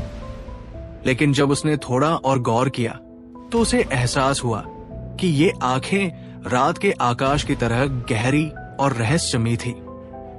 वे इतनी गहरी थी कि कोई भी कितना ही देख ले, उनकी गहराई का अंत नहीं ढूंढ सकता था। उनमें एक ऐसी शक्ति थी जो देखने वाले को बेचैन कर देती थी। तभी वरतार को अचानक उन आंखों से एक अजीब सा दबाव महसूस हुआ। यह दबाव इतना तीव्र था कि उसे लगा जैसे कोई उसकी आत्मा को टटोल रहा हो। वो उस रहस्यमयी शक्ति से हक्का बक्का रह गया और मजबूरन अपनी नजरें झुका ली ताकि वो उन डरावनी आंखों से बच सके। लगता है गुलालबाग की अफवाहें सही थी, उसने मन में सोचा। जादूगरों की आत्मा वाकई इतनी ताकतवर होती है कि एक कमजोर इरादों वाले व्यक्ति को सिर्फ एक नजर से तोड़ सकती है। वरतार कोई साधारण व्यापारी नहीं था। उसने अपनी जवानी में एक घुमक्कड़ विक्रेता के तौर पर पूरे फौलाद महाद्वीप की यात्रा की थी। उसने अपने सफर में जादूगरों, योद्धाओं और यहाँ तक कि डार्क एल्व्स की टुकड़ियों को भी देखा था। उसने सोचा था कि वो हर तरह के इंसान को समझने में माहिर है, लेकिन लक्ष्य को सिर्फ उसकी कम उम्र की वजह से कम आंकने की गलती कर बैठा था। अब उसे अपनी गलती का एहसास हो रहा था। लक्ष्य की आंखों में छिपी शक्ति ने उसे बता दिया था कि ये युवक साधारण नहीं है। आप कौन हैं? लक्ष्य ने हल्की हैरानी के साथ पूछा। हरेरा के जादूगर टावर में एक अजनबी की मौजूदगी उसे थोड़ा अटपटा लगा। उसने अपनी चंद्रमा छड़ी को हल्के से पकड़ा, जैसे वो किसी भी खतरे के लिए तैयार हो। उसकी उंगलियों में मृत्युलय अंगूठी चमक रही थी, जो उसने पिछले मिशन में हासिल की थी। अरे, मेरी बदतमीजी माफ करें, वरतार ने तुरंत जवाब दिया, अपनी आवाज में थोड़ा और आदर घोलते हुए। मैं वरतार हूं, ग्रीन लीफ मर्चेंट फर्म का मालिक। मैं आपके साथ व्यापारिक मसलों पर बात करने आया हूं। बोलते हुए उसने अपनी जेब से एक मिथिल का हार धीरे से निकाला और लक्ष्य के सामने सरकाया। हार पर उकेरा गया उड़ता हुआ पक्षी का निशान लक्ष्य की कारीगरी की पहचान था। वरतार ने लक्ष्य की प्रतिक्रिया को गौर से देखा और पक्का कर लिया कि ये हार उसी ने बनाया था। लक्ष्य ने एक पल में वर्तार के इरादे भांप लिए। वो समझ गया कि ये व्यापारी उसकी जादुई कारीगरी की शोहरत से आकर्षित हुआ है। गुलाल बाग के बाजार में लक्ष्य के बनाए मृत्युलय अंगूठी और श्वेत सूरज जैसे उपकरणों की मांग आसमान छू रही थी। वर्तार शायद इसका फायदा उठाकर अपनी तिजोरी में और सोने के सिक्के भरना चाहता था। ये शख्स चतुर है, लक्ष्य ने मन में सोचा। उसे वर्तार की चालाकी से थोड़ा आश्चर्य हुआ, लेकिन वह जानता था कि अगर ये व्यापारी उसके साथ सौदा करना चाहता है तो उसे पहले अपनी सच्चाई और भरोसा साबित करना होगा। इसके अलावा लक्ष्य इस वक्त जल्दी में था। उसे अपनी गुरु से जदिया गली की घटना और डार्क एल्व्स के खतरे के बारे में तुरंत बात करनी थी। उसके पास अभी वर्तार के प्रस्तावों को सुनने का ज्यादा वक्त नहीं था। मेरे साथ आइए, लक्ष्य ने संक्षिप्त लेकिन दृढ़ स्वर में कहा। उसने अपनी चंद्रमा छड़ी को हल्के से थपथपाया और टावर के अंदर की ओर बढ़ गया। हाँ जी महाशय, वर्तार ने तुरंत जवाब दिया। उसने लक्ष्य की आवाज में एक संभावना सुनी जिससे उसका उत्साह बढ़ गया। उसने और भी आदर भरा व्यवहार दिखाया और लक्ष्य के पीछे पीछे जादूगर टावर के अंदर चल पड़ा। वो जानता था कि ये मौका उसके लिए सुनहरा है। अगर वो लक्ष्य को मना पाया तो उसकी ग्रीन लीफ मर्चेंट फर्म फौलाद की दुनिया में सबसे बड़ी बन सकती थी। रायलाई पूरे रास्ते लक्ष्य से बात करती रही। वो उसे पूर्वी तट जादुई विद्यालय में हाल ही में हुई छोटी मोटी घटनाओं के बारे में बता रही थी। कभी वो बताती कि किसी शिष्य ने गलती से जादुई स्क्रॉल को उल्टा पढ़ लिया और पूरा कमरा रंग बिरंगे धुएं से भर गया, तो कभी वो बताती कि डीन अंथोनी ने एक नया जादुई यंत्र बनाया है। बीच बीच में वो लक्ष्य से जादू के बारे में सवाल पूछती, जैसे गुरु, क्या लेवल 4 मंत्र को लेवल 3 माना के साथ ढाला जा सकता है? या जदिया गली में आपने डार्क एल्व्स को कैसे हराया? लक्ष्य इन सवालों का जवाब हल्की मुस्कान के साथ देता। वो रायलाई की बातों को बड़े ध्यान से सुनता, जैसे वो हर छोटी सी घटना को अपने दिमाग में संजो रहा हो। रायलाई के सवालों के जवाब वो संक्षिप्त लेकिन इतने स्पष्ट तरीके से देता कि वे जटिल जादुई सिद्धांत भी एक बच्चे को समझ आ जाए।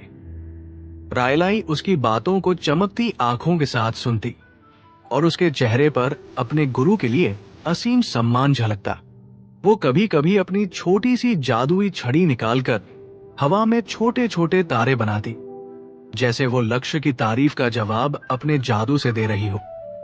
जैसे ही वे टावर के अंदर पहुंचे, रास्ते में मिलने वाले सभी जादूगर शिष्य लक्ष्य को देखते ही तुरंत रुक जाते और झुककर अभिवादन करते, चाहे वे जादुई स्क्रॉल लिख रहे हों, मिथिल के टुकड़ों को तराश रहे हों या आपस में जादुई सिद्धांतों पर बहस कर रहे हों। लक्ष्य की मौजूदगी में सब कुछ थम सा जाता था।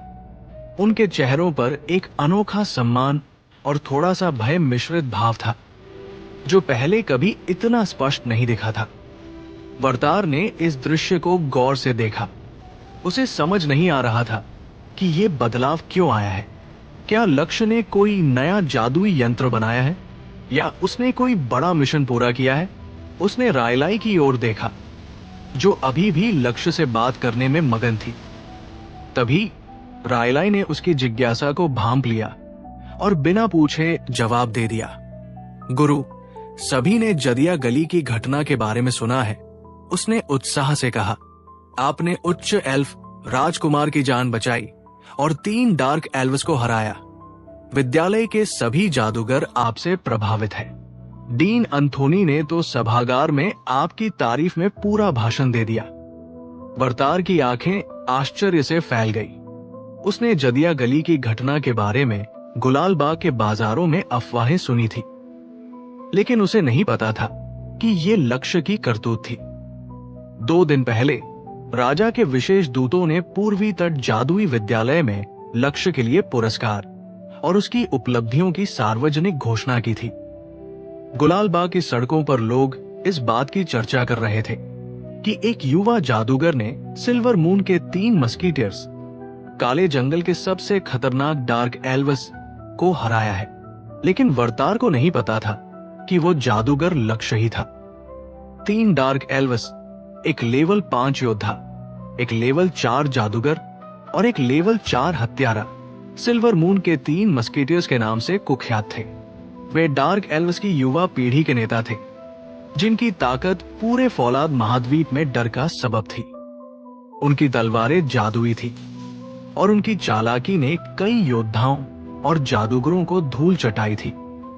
फिर भी लक्ष्य ने अकेले ही उनमें से 2 को मार गिराया और तीसरे को भागने पर मजबूर कर दिया। ये उपलब्धि इतनी असाधारण थी कि गुलाल बाग के लोग इसे किसी चमत्कार से कम नहीं मान रहे थे। जादूगर स्वाभाविक रूप से गर्वीले लोग होते हैं। वे अपनी प्रतिभा को लेकर हमेशा एक दूसरे से प्रतिस्पर्धा करते हैं, चाहे वो जादुई स्क्रॉल बनाने की होड़ हो या मंत्रों की शक्ति की तुलना। हर जादूगर खुद को बेहतर साबित करना चाहता है, लेकिन लक्ष्य की ये उपलब्धि इतनी बड़ी थी कि विद्यालय के जादूगरों को लगा कि उनका मुकाबला करना असंभव है।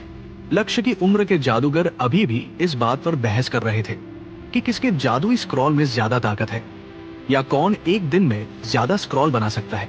वहीं लक्ष्य ने सिल्वर मून के 3 मस्केटियर्स को हराकर अपनी ताकत का लोहा मनवाया था।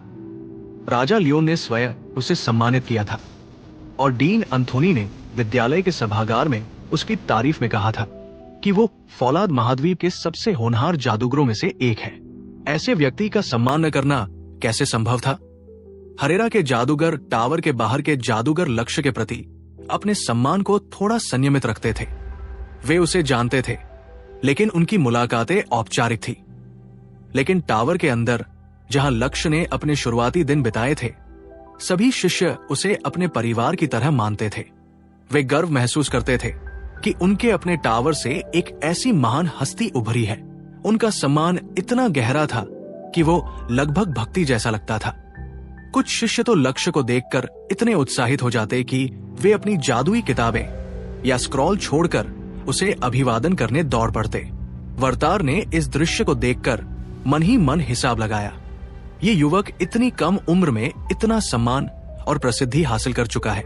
अगर मैं इसके साथ सौदा कर पाया तो मेरी फर्म की किस्मत बदल जाएगी। लेकिन अगर ये इतना ताकतवर है तो क्या ये मुझसे कोई ऐसी मांग करेगा जो मैं पूरी नहीं कर पाऊंगा? उसका मन चिंता और उत्साह के बीच झूल रहा था। हालांकि लक्ष्य को अपने साथी जादूगर शिष्यों के सम्मान पर गर्व था, लेकिन वो स्वभाव से शांत और अंतर्मुखी था। उसके चेहरे पर घमंड का लेश मात्र भी नहीं था। उसने रास्ते में झुककर अभिवादन करने वाले हर शिष्य को हल्का सा झुककर जवाब दिया, जैसे वो उनकी बराबरी का हो। उसकी ये विनम्रता देखकर वरतार का मन हल्का हुआ। ये युवक विनम्र लगता है, उसने सोचा। शायद इसके साथ बात करना ज्यादा मुश्किल नहीं होगा। अगर मैं इसका भरोसा जीत लूं, तो हम दोनों को फायदा हो सकता है। वरतार ने अपनी जेब में रखे मिथिल के हार को फिर से टटोला और मन में लक्ष्य के साथ होने वाली बातचीत की योजना बनाने लगा। इन विचारों के साथ वरतार लक्ष्य के पीछे पीछे टावर की दूसरी मंजिल तक पहुंचा। वरतार लक्ष्य के पीछे पीछे टावर की दूसरी मंजिल तक पहुंचा। सीढ़ियों के ऊपर पहुंचते ही लक्ष्य रुका और उसने वरतार की ओर मुड़कर माफी भरे स्वर में कहा, श्री वरतार, उसने कहा, मुझे अपनी गुरु से एक जरूरी मसले पर तुरंत बात करनी है, इसलिए मुझे कुछ देर के लिए आपको छोड़ना होगा। क्या आप हॉल में इंतजार करेंगे? नहीं, बिल्कुल कोई दिक्कत नहीं। वरतार ने जल्दी से सिर हिलाकर जवाब दिया। वो नहीं चाहता था कि लक्ष्य को उसकी मौजूदगी बोझ लगे। उसने अपनी सबसे आकर्षक मुस्कान दी और बोला, मैं यही इंतजार करूंगा, आप अपने काम निपटाइए।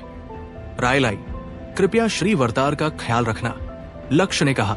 उसने रायलाई की ओर देखा और हल्के से मुस्कुराया, जैसे वो उसे भरोसा दे रहा हो कि वो जल्द लौटेगा।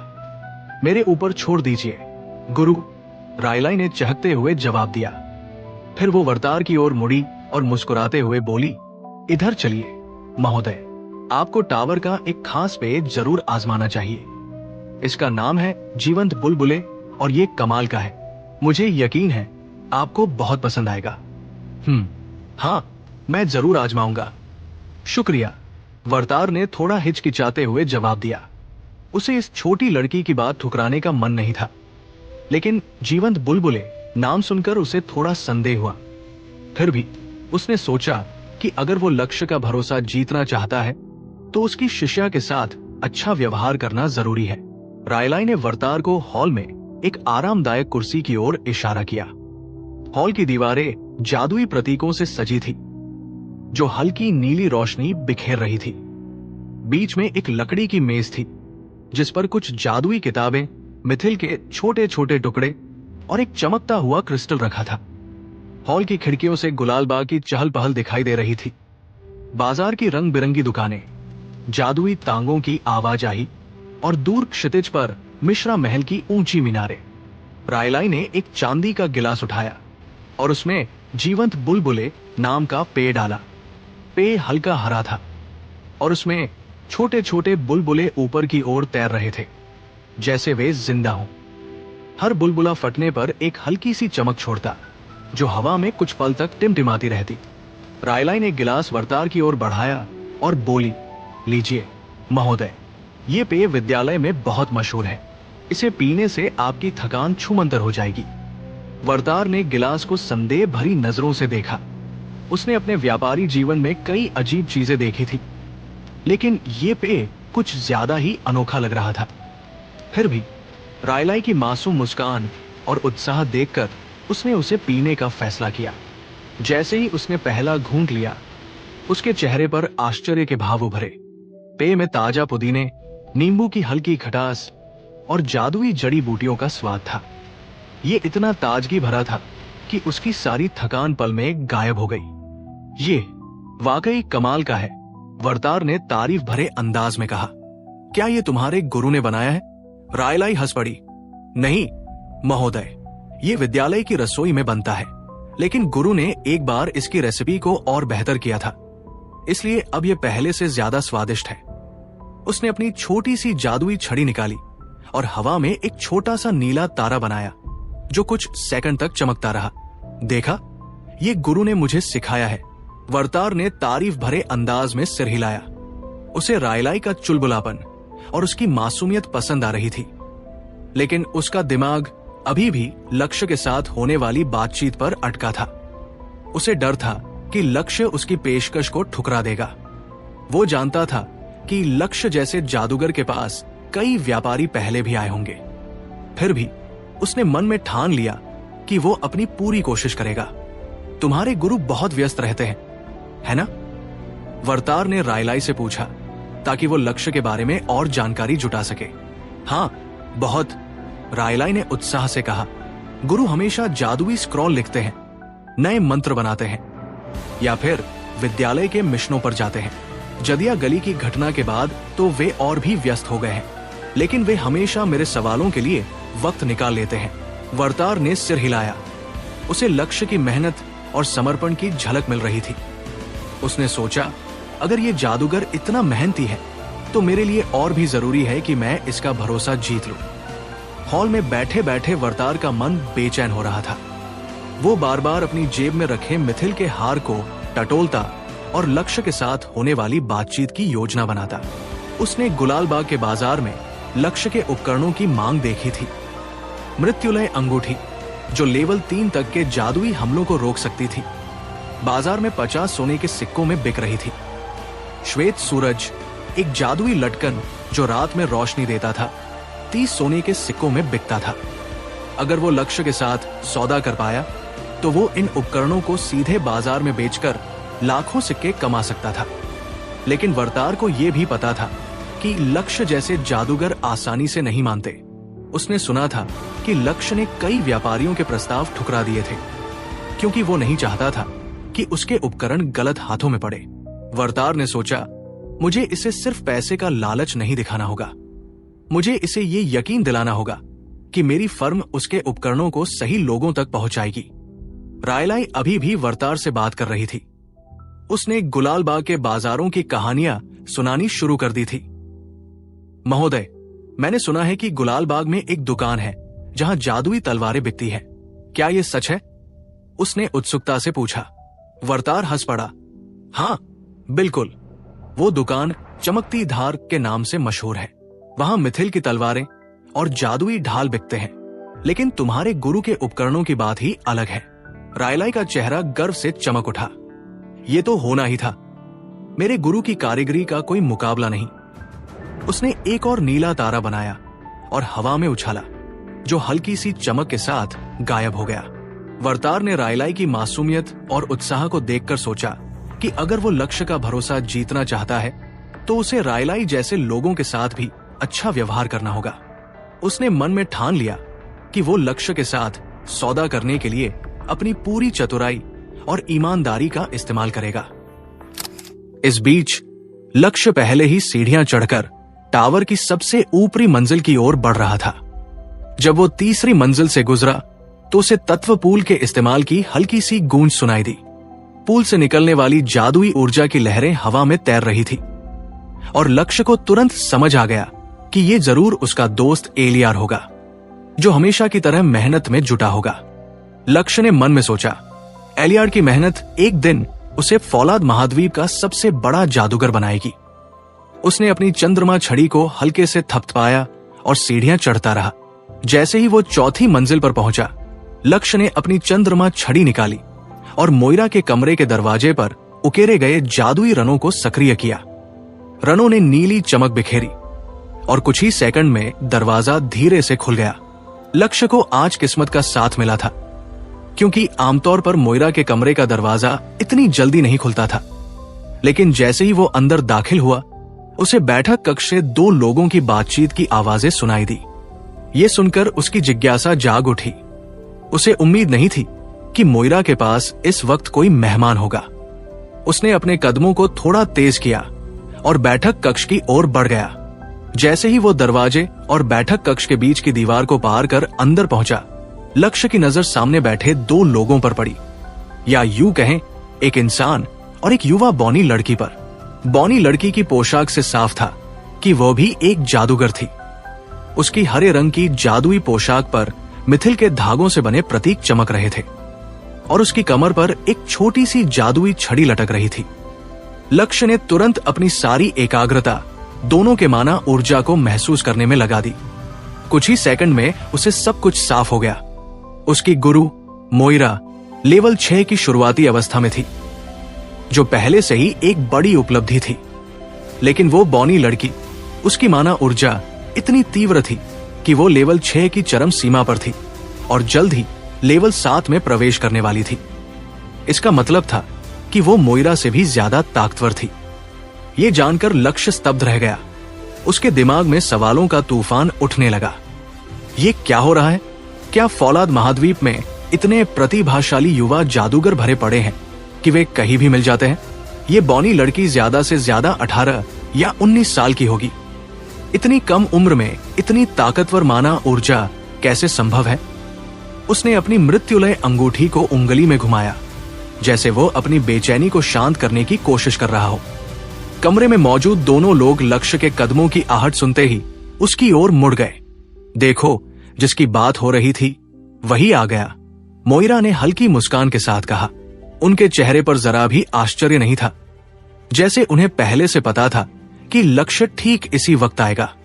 उनकी नीली आंखें शांति और आत्मविश्वास से चमक रही थी। वहीं बौनी लड़की के चेहरे पर गहरी जिज्ञासा थी। उसने लक्ष्य को सिर से पांव तक गौर से देखा, जैसे वो उसकी हर छोटी बड़ी खासियत को परख रही हो। वो मुश्किल से 3 फीट से थोड़ी ज्यादा लंबी थी, लगभग एक 8-9 साल की इंसानी बच्ची जितनी। लेकिन उसका चेहरा बेहद आकर्षक और सम्मानजनक था। उसकी त्वचा इतनी चिकनी थी मानो किसी मिट्टी के बर्तन की सतह हो। सबसे ज्यादा ध्यान खींचती थी उसकी हल्की नीली आंखें, जो इतनी साफ और चमकदार थी कि कोई उन्हें देखकर मंत्रमुग्ध हो जाए। वे ऐसी थी जैसे 2 अनमोल रत्न हो, जिन्हें कोई निकालकर संजोना चाहे। तो ये है तुम्हारा सबसे पसंदीदा शिष्य? बौनी लड़की ने हल्के से हंसते हुए कहा। यह तो बिल्कुल साधारण और सामान्य दिखता है। उसकी आवाज में एक अजीब सी मिश्रण था, एक बच्चे की मासूमियत और एक परिपक्व व्यक्ति की गहराई। यह आवाज इतनी अनोखी थी कि उसे सुनने वाला उसे कभी भूल नहीं सकता था। मोइरा को पता था कि वो मजाक कर रही है। उन्होंने उसकी छेड़खानी पर कोई जवाब नहीं दिया और लक्ष्य से उसका परिचय करवाया।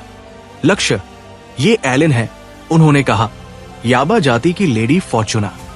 याबा जाति, ये वो नाम था जिसे इंसान आमतौर पर बौनों के लिए इस्तेमाल करते थे। हालांकि इसमें हल्का सा मजाक और तिरस्कार का भाव होता था, लेकिन लेडी फॉर्चूना शब्द सुनते ही लक्ष्य का दिल धक से रह गया। अब उसे समझ आया कि इस बौनी लड़की की माना ऊर्जा इतनी तीव्र क्यों थी। याबा जाति की लेडी फॉर्चूना एक ऐसी जादूगर थी जो रहस्यमयी नियति की शक्ति से जन्मी थी। उसकी सबसे बड़ी प्रतिभा थी भविष्यवाणी के गुप्त मंत्रों में। इस वजह से याबा लोग उसे बहुत ऊंचा दर्जा देते थे। उनकी नजरों में वो सिर्फ एक जादूगर नहीं, बल्कि एक जीवित देवी की तरह थी। लक्ष्य ने गुलालबाग के प्राचीन ग्रंथों में लेडी फॉर्चूना के बारे में पढ़ा था। कहा जाता था कि उनकी भविष्यवाणियां कभी गलत नहीं होती थी, लेकिन हर भविष्यवाणी की कीमत बहुत भारी होती थी। लक्ष्य का दिमाग अचानक उसके पिछले अनुभवों की ओर चला गया। उसने सुना था कि याबा जाति को डार्क एल्व्स और अंधेरे की सेना ने लगभग पूरी तरह से नष्ट कर दिया था। उस वक्त लेडी फॉर्चूना एक टूटी फूटी हालत में थी। उसका चेहरा इतना विकृत हो चुका था कि वो उसे एक काले लबादे के नीचे छिपाती थी। लक्ष्य ने एक बार एक प्राचीन स्क्रॉल में उसकी आखिरी भविष्यवाणी पढ़ी थी। प्रकाश की महिमा खत्म हो चुकी है, अंधेरा छा गया है, मैं भविष्य में सिर्फ काला अंधकार देखती हूं। ये शब्द थे जो लेडी फॉर्चूना ने दुख भरे स्वर में, उनकी आवाज में इतना दर्द था कि सुनने वाले का दिल बैठ जाए। उसके बाद एलन ने अपनी आखिरी भविष्यवाणी की थी। उसने देखा था कि गहराई का स्वामी नजामा और उसकी सेना ने प्रकाश के क्षेत्र पर हमला कर दिया था। उच्च हाइफी की जादुई सेना के 10,000 जादूगर युद्ध में मारे गए थे। पूरा प्रकाश क्षेत्र विनाश के कगार पर था। इस भविष्यवाणी के बाद एलन की माना पूरी तरह खत्म हो गई थी। उसने अपनी आत्मा का आखिरी हिस्सा एक योद्धा को समर्पित कर दिया था ताकि वह प्रकाश के देवता की मर्यादा को बनाए रखे। मैं हार मानती हूं, मुझे माफ कर दो। ये थे जो एलन ने अंत में फुसफुसाए थे। उसकी मृत्यु इतनी दुखद थी कि सुनने वालों की आंखें नम हो गई थी। लेकिन वो एक अलग दुनिया थी, एक अलग समय था। लक्ष्य ने तुरंत अपने विचारों को झटका और वर्तमान में लौट आया। उसने एलन की ओर सम्मान से झुककर अभिवादन किया। महोदया, आपसे मिलकर बहुत सम्मान हुआ, उसने कहा। उसकी आवाज में नम्रता थी, लेकिन साथ ही एक दृढ़ता भी जो उसकी आत्मविश्वास को दिखा थी। नहीं नहीं नहीं, एलन ने हल्के से सिर हिलाते हुए मजाक के मूड में कहा, मुझे महोदया मत कहो, मैं तो अभी सिर्फ 25 साल की छोटी सी लड़की हूं। याबा लोग आमतौर पर 150 साल तक जीते थे और उनकी वयस्कता 30 साल की उम्र से शुरू होती थी। इस हिसाब से एलन वाकई में अभी एक लड़की थी। लक्ष्य का चेहरा शर्मिंदगी से लाल हो गया। उसे अपनी गलती का एहसास हुआ। उसने जल्दी से अपनी भूल सुधारने की कोशिश की, लेकिन इससे पहले कि वो कुछ कह पाता, मोक्षा ने बीच में आकर माहौल को हल्का किया। बस कर एलन, उन्होंने हल्के से डांट लगाई। तू उसे छेड़ना बंद कर। तू इतनी दूर से तो सिर्फ इससे मिलने आई थी, है ना? ठीक है विनी, मैं तुम्हारे पसंदीदा शिष्य को और नहीं चिढ़ाऊंगी, एलन ने हंसते हुए कहा। विनी मोक्षा का वो नाम था जिसे उनके सबसे करीबी दोस्त इस्तेमाल करते थे। उसने अपनी नीली आंखों से लक्ष्य को फिर से देखा और उसका चेहरा अब गंभीर हो गया। विनी ने मुझे पत्र में लिखा था कि उसने प्रकाश के देवता के चुने हुए को ढूंढ लिया है। मैं मानती हूं, मुझे उसकी बात पर यकीन नहीं हुआ था, इसलिए मैं यहां आई ये देखने की वो शख्स जिसकी विनी ने इतनी तारीफ की सचमुच वैसा है या नहीं। लक्ष्य ने अब तक अपने को शांत कर लिया था। वो धीरे से एक कुर्सी की ओर बढ़ गया और उस पर बैठ गया। उसने हल्की मुस्कान के साथ कहा, लेकिन प्रकाश का देवता अपने तरीके से काम करता है। हम जैसे साधारण लोग उसकी योजनाओं को कैसे समझ सकते हैं? मुझे खेद है, लेकिन मुझे नहीं पता कि मैं आपको ये कैसे साबित करूं कि मैं वाकई वह चुने हुए हूं या नहीं। चिंता मत करो, एलन ने आत्मविश्वास से कहा। मेरे पास मेरा करता हूं। बोलते हुए उसने एक ताश के पत्तों का गट्ठा निकाला जो देखने में बेहद शुद्ध और शानदार था। पत्तों पर जादू की हल्की सी चमक थी जो उन्हें रहस्यमय बनाती थी। जैसे ही लक्ष्य ने उन पत्तों को देखा, उसे एक अजीब सी सिहरन महसूस हुई। आत्मा के टैरो कार्ड, गुणवत्ता, महाकाव्य, प्रभाव, लेडी फॉर्चूना की आत्मा की शक्ति से बनाया गया एक भविष्यवाणी का उपकरण। इसमें कुल 66 पत्ते हैं और इसमें मजबूत भविष्यवाणी की शक्ति है। नोट: ये लेडी फॉर्चूना के लिए विशेष वस्तु है। मुझे तुम्हारी की एक बूंद चाहिए, एलन ने कहा जब वो टैरो कार्ड्स को एक एक करके टेबल पर बिछा रही थी। क्या लक्ष्य एलन की भविष्यवाणी के रहस्य को सुलझा पाएगा, या उसका खून टैरो कार्ड्स पर एक अनजान अंधेरे को जगा देगा? क्या फरीदी जंगल की रक्षा के लिए उसकी चंद्रमा छड़ी और फ्लेमिंगो टुकड़ी काफी होंगी, या डार्क एल्व्स का साया मालिनी और ललिता की नई जिंदगी पर फिर से मंडराएगा? जानने के लिए सुनते रहिए trapped in the video game, केवल और केवल इको ओवरले पर। हरेरा के जादूगर टावर की चौथी मंजिल। बैठक कक्ष की मेज पर एलन ने अपने टैरो कार्ड्स का गट्ठा सावधानी से रखा। कुल 66 पत्ते थे, जिन्हें उसने 2 अलग अलग पंक्तियों में बांटा। एक पंक्ति में 22 पत्ते और दूसरी में 44 पत्ते। पत्तों को मेज पर पंखे के आकार में उल्टा करके बिछाया गया था ताकि उनकी तस्वीरें न दिखें। प्रत्येक पत्ते पर जादुई चमक थी जो हल्की नीली रोशनी बिखेर रही थी, मानो वे जीवित हो। कक्ष की हवा में एक रहस्यमयी ऊर्जा तैर रही थी और लक्ष्य को अपनी मृत्युलय अंगूठी में हल्की सी सिहरन महसूस हुई। एलन ने कहा था कि उसके मंत्र के लिए एक बूंद खून चाहिए और उसका इरादा साफ था, वो कोई नुकसान नहीं पहुंचाना चाहती थी। लक्ष्य ने बिना हिचकिचाए अपना हाथ आगे बढ़ाया। एलन ने कुशलता से एक चांदी की सुई निकाली और लक्ष्य की उंगली पर हल्का सा चुभोया। उंगली के सिरे पर एक छोटी सी लाल बूंद उभरी जो चमकती हुई हवा में तैरने लगी। जैसे ही बूंद टैरो कार्ड्स के ठीक ऊपर पहुंची, वो अचानक एक लाल धुंध में बदल गई जो पत्तों के ऊपर मंडराने लगी। एलन ने अपनी आंखें बंद की और अपने छोटे छोटे हाथों को धुंध के बीच बेतरतीब ढंग से हिलाने लगी। उसकी आवाज कांप रही थी और वो कुछ अस्पष्ट शब्द बुदबुदा रही थी। आ, बा, सालो, जी। उसकी आवाज में एक अजीब सी लय थी, जैसे वह किसी प्राचीन मंत्र का जाप कर रही हो। अगर कोई उसकी चारों ओर बढ़ती रहस्यमयी ऊर्जा को नजरअंदाज कर दे तो वो पागलपन की हद तक अजीब लग रही थी। उसकी नीली आंखों के पीछे छिपी गहराई और उसके चेहरे पर केंद्रित भाव देखकर लक्ष्य को लगा कि वह किसी गहरे जादुई संसार में उतर रही है।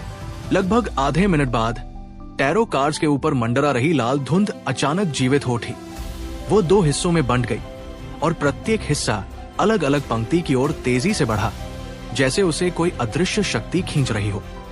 धुंध पत्तों में समा गई और एलन ने अपनी आंखें खोली। उसका चेहरा थोड़ा थका हुआ लग रहा था। उसकी नीली आंखों में पहले वाली हल्की हरी चमक अब काफी मंद पड़ गई थी, जैसे उसने अपनी माना ऊर्जा का बड़ा हिस्सा खर्च कर दिया हो। पत्तों को पलटने से पहले एलन ने लक्ष्य की ओर देखा और गंभीर स्वर में बोली, ये पत्ते तुम्हारे भविष्य की भविष्यवाणी करेंगे। मैंने सुना है कि तुमने अपने क्षेत्र के लिए एक बंजर भूमि चुनी है। अगर तुम वाकई प्रकाश के देवता के चुने हुए तो याबा जाति तुम्हारी इस भूमि के विकास में कुछ मदद देगी। लक्ष्य ने हल्की मुस्कान के साथ जवाब दिया, और अगर मैं चुने हुए नहीं हुआ? उसका मन उत्साह से भर गया। अगर याबा जाति की मदद मिली तो फरीदी जंगल का विकास कई गुना तेज और बेहतर हो सकता था। याबा लोग फौलाद महाद्वीप के सबसे कुशल जादुई यांत्रिक थे। उनकी वास्तुकला में ऐसी इमारतें थी जिन्हें चमत्कार कहा जाता था। ऊंचे मीनारों वाले किले, जादुई ऊर्जा से चलने वाले पुल और मिथिल से बने महल। उनकी मदद से न सिर्फ इमारतों की गुणवत्ता बढ़ेगी बल्कि समय भी बचेगा। एलन ने शरारती मुस्कान दी। अगर तुम चुने हुए नहीं हुए तो सौदा रद्द। उसने अपनी छोटी सी उंगलियों से उन पत्तों को चुना जिनमें लाल धुंध समाई थी। उसने जानबूझकर मोइरा और लक्ष्य की नजरों से बचते हुए पत्तों को गौर से देखा। पत्तों को पलटते हुए उसने समझाया, नियति की शक्ति बहुत नाजुक और रहस्यमयी होती है। इसमें जरा सा बदलाव भी परिणाम को पूरी तरह बदल सकता है, इसलिए सिर्फ मैं ही इन्हें देख सकती हूँ। रुको, ये। एलन की आंखें अचानक फैल गई। उसका चेहरा आश्चर्य से भर गया। वो कभी अपने हाथ में पकड़े पत्तों को देखती तो कभी सामने बैठे लक्ष्य को। जैसे उसने कुछ अविश्वसनीय देख लिया हो। उसके हाथ में 2 पत्ते थे। पहला पत्ता मुख्य पत्ता था। इस पर बीच में एक चमकता हुआ सूरज बना था। यह सबसे अच्छा मुख्य पत्ता था, जो आशा, प्रकाश और आंतरिक शांति का प्रतीक था। इसकी सुनहरी चमक इतनी तीव्र थी कि यह पूरे कक्ष को रोशन करती लग रही थी। दूसरा पत्ता सहायक पत्ता था। इस पर एक राजा बना था, जो एक राजदंड पकड़े हुए था। यह पत्ता प्राधिकार, जुनून, ईमानदारी और रचनात्मकता का प्रतीक था। इसकी लाल और सुनहरी रंगत लक्ष्य की आंखों में चमक रही थी। यह भी सबसे अच्छा सहायक पत्ता था। एलिन ने अपने जीवन में कई भविष्यवाणियां की थी, लेकिन उसने कभी नहीं देखा था कि ये दोनों पत्ते एक साथ आए। सामान्य तौर पर अगर इनमें से एक पत्ता भी चुन लिया जाता था, तो दूसरा पत्ता हमेशा कुछ कमजोर या नकारात्मक होता था। लेकिन इस बार दोनों ही पत्ते सर्वश्रेष्ठ थे। भविष्यवाणी की शक्ति में माहिर एलिन अच्छी तरह जानती थी कि इन दोनों पत्तों का एक साथ आना लगभग असंभव है। इसका कारण था इन पत्तों की परस्पर विरोधी प्रकृति। अगर किसी व्यक्ति के पास महान प्राधिकार है, तो वो अनिवार्य रूप से सत्ता के संघर्ष में उलझ जाता है। अगर वो जुनूनी और रचनात्मक है, तो आंतरिक शांति हासिल करना उसके लिए मुश्किल हो जाता है। एक बुद्धिमान व्यक्ति शायद इन दोनों के बीच संतुलन बना ले, लेकिन फिर भी इन पत्तों का एक साथ आना असंभव था। इसका एक और गहरा कारण था इन पत्तों का छिपा हुआ अर्थ। जब सूरज, राजदंड और राजा एक साथ किसी व्यक्ति के भाग्य में प्रकट होते हैं, तो इसका सिर्फ एक ही मतलब होता है, वो व्यक्ति मुक्तिदाता होगा। मुक्तिदाता कौन होता है? जब पूरा संसार विनाश के रास्ते पर हो, जब हर जीव दुख और पीड़ा में डूबा हो, तब मुक्तिदाता वो एकमात्र व्यक्ति होता है जो इस पागलपन को रोकने की शक्ति रखता है। वो होता है जो अंधेरे के खिलाफ खड़ा होकर प्रकाश की किरण लाता है। भविष्यवाणी मंत्रों का अभ्यास करते समय मन की शांति बनाए रखना जरूरी होता है। एलिन को सिखाया गया था कि वो चाहे कोई भी परिणाम देखे, अपनी भावनाओं को कभी प्रकट न करे। यहाँ तक कि जब उसने अपनी खुद की भविष्यवाणी की थी, जिसमें उसे अपनी और अपनी याबा जाति की पूरी तबाही दिखी थी, तब भी उसने सिर्फ हल्के से भौहें सिकोड़ी थी और मन में हल्का सा दुख महसूस किया था। लेकिन ये मामला अलग था। जब मुक्तिदाता स्वयं उसके सामने बैठा था, तो वो अपनी भावनाओं पर काबू नहीं रख पाई। उसका मन उथल पुथल में डूब गया। ये सिर्फ लक्ष्य की नियति नहीं थी, ये उसकी अपनी नियति थी, उसकी पूरी याबा जाति की नियति थी, जो अब बदल सकती थी। पूरा 30 सेकंड तक वो स्तब्ध रही। फिर अचानक उसने अपने हाथों में पकड़े पत्तों को तेजी से मेज पर बिछे बाकी टैरो कार्ड्स में मिला दिया। उसने गट्ठे को जल्दी जल्दी फेंटना शुरू कर दिया, ताकि कोई ये न बता सके कि उसने कौन से 2 पत्ते चुने थे। भले ही लक्ष्य मुक्तिदाता हो, उसकी शक्ति अभी पूरी तरह विकसित नहीं हुई थी। अगर ये बात बाहर फैल गई, तो उसके दुश्मन, खासकर डार्क एल्वस, उसे निशाना बना सकते थे। एलिन ने मन में ठान लिया कि वो इस भविष्यवाणी को गुप्त रखेगी, ताकि लक्ष्य की रक्षा हो सके। क्या बात है, एलिन? मोइरा ने उसके अतिशयोक्तिपूर्ण व्यवहार से हैरान होकर पूछा। उनकी नीली आंखों में चिंता झलक रही थी। कैसी भविष्यवाणी थी कि एक लेवल 6 जादूगर इतना घबरा गई? एलिन ने अब तक अपने को थोड़ा संभाल लिया था। उसने हल्का सा खांसा और अपनी आवाज को सामान्य करने की कोशिश की। फिर उसने लक्ष्य की ओर देखा और धीरे से कहा, मुझे खेद है लक्ष्य, पत्तों ने दिखाया कि तुम प्रकाश के देवता के चुने हुए नहीं हो। क्या एलिन की ये बात सच है, या वो लक्ष्य की असली नियति को छिपा रही है? क्या फरीदी जंगल में लक्ष्य की मृत्युलय अंगूठी और चंद्रमा छड़ी डार्क एल्वस के साए को रोक पाएंगी? और क्या मालिनी और ललिता, जो मिश्रा महल के दुखों से मुक्त हो चुकी हैं, फ्लेमिंगो बेस में सुरक्षित रह पाएंगी? इन सवालों के जवाब को जानने के लिए सुनते रहिए trapped in the video game, केवल और केवल इको ओवरले पर। हरेरा का जादूगर टावर एक जादुई मीनार की तरह चमक रहा था। 4थी मंजिल के बैठक कक्ष में दीवारों पर जादुई मशालों की नीली रोशनी झिलमिला रही थी। मेज के बीचों बीच एलिन खड़ी थी। उसका छोटा सा कद और नीली आंखें कक्ष की गंभीरता को और गहरा रही थीं। यह संभव नहीं है, हरेरा की आवाज में हैरानी थी।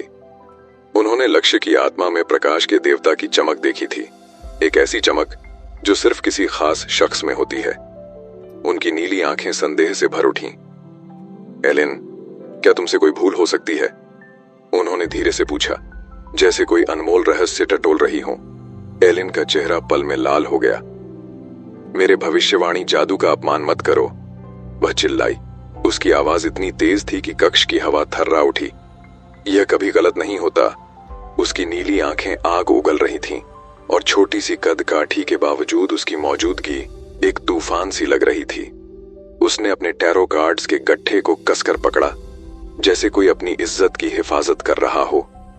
हवा में जादुई ऊर्जा की लहरें मचलने लगीं और लक्ष्य को अपनी मृत्युलय अंगूठी में हल्की सी सिहरन महसूस हुई। अरे अरे, माफ कर दो बाई। हरेरा ने झट से हाथ जोड़ लिए। उनकी आवाज में नरमी थी, पर चेहरे पर चिंता की लकीरें अब भी थीं। उन्होंने अपने पाना प्रकाश पत्र क्वास को हल्के से थपथपाया, जो उनकी कमर पर लटक रहा था, जैसे माहौल को ठंडा करना चाहती हो। मैंने तो बस यूं ही पूछ लिया, गुस्सा मत करो। एलिन ने एक गहरी सांस ली और अपने गुस्से को काबू में किया। उसने कंधे झटके, जैसे कह रही हो, छोड़ो ये बात। फिर वह लक्ष्य की ओर मुड़ी और उसकी नीली आंखों में शरारत की चमक लौट आई। वैसे भाई, हम तो दोस्त हैं ना?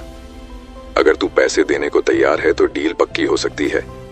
मैं जब याब्बा पहाड़ियों, याब्बा वालों का गृहनगर नॉर्टन साम्राज्य के उत्तर में डार्क एल्व्स के जंगल के ठीक बगल में वापस जाऊंगी, तो अपने सबसे मस्त इंजीनियरों की टोली तेरे लिए भेज दूंगी। बोल, कैसा प्लान है? लक्ष्य के चेहरे पर मुस्कान फैल गई। ये तो कमाल का ऑफर था। उसे प्रकाश का चुना हुआ वाला खिताब जरा भी जरूरी नहीं लगता था। उसके लिए ये बस एक नाम था, जैसे कोई तमगा जो दीवार पर टांग दो। अगर वो चुना हुआ होता तो क्या? प्रकाश का देवता तो फौलाद महाद्वीप पर उतरकर डार्क एल्व्स से तलवारबाजी नहीं करने वाला था, और अगर वो चुना हुआ नहीं था तो उसकी जादुई प्रणाली उसे इस अनजान दुनिया में रास्ता दिखाती रहेगी। वैसे भी हरेरा को तो पक्का यकीन था कि वो चुना हुआ है। एलिन की भविष्यवाणी उनके इस भरोसे को डगमगा नहीं सकती थी। लक्ष्य ने अपनी पान चंद्रमा छड़ियन को हल्के से सहलाया, जैसे सोच रहा हो, ये डील तो पक्की करनी है।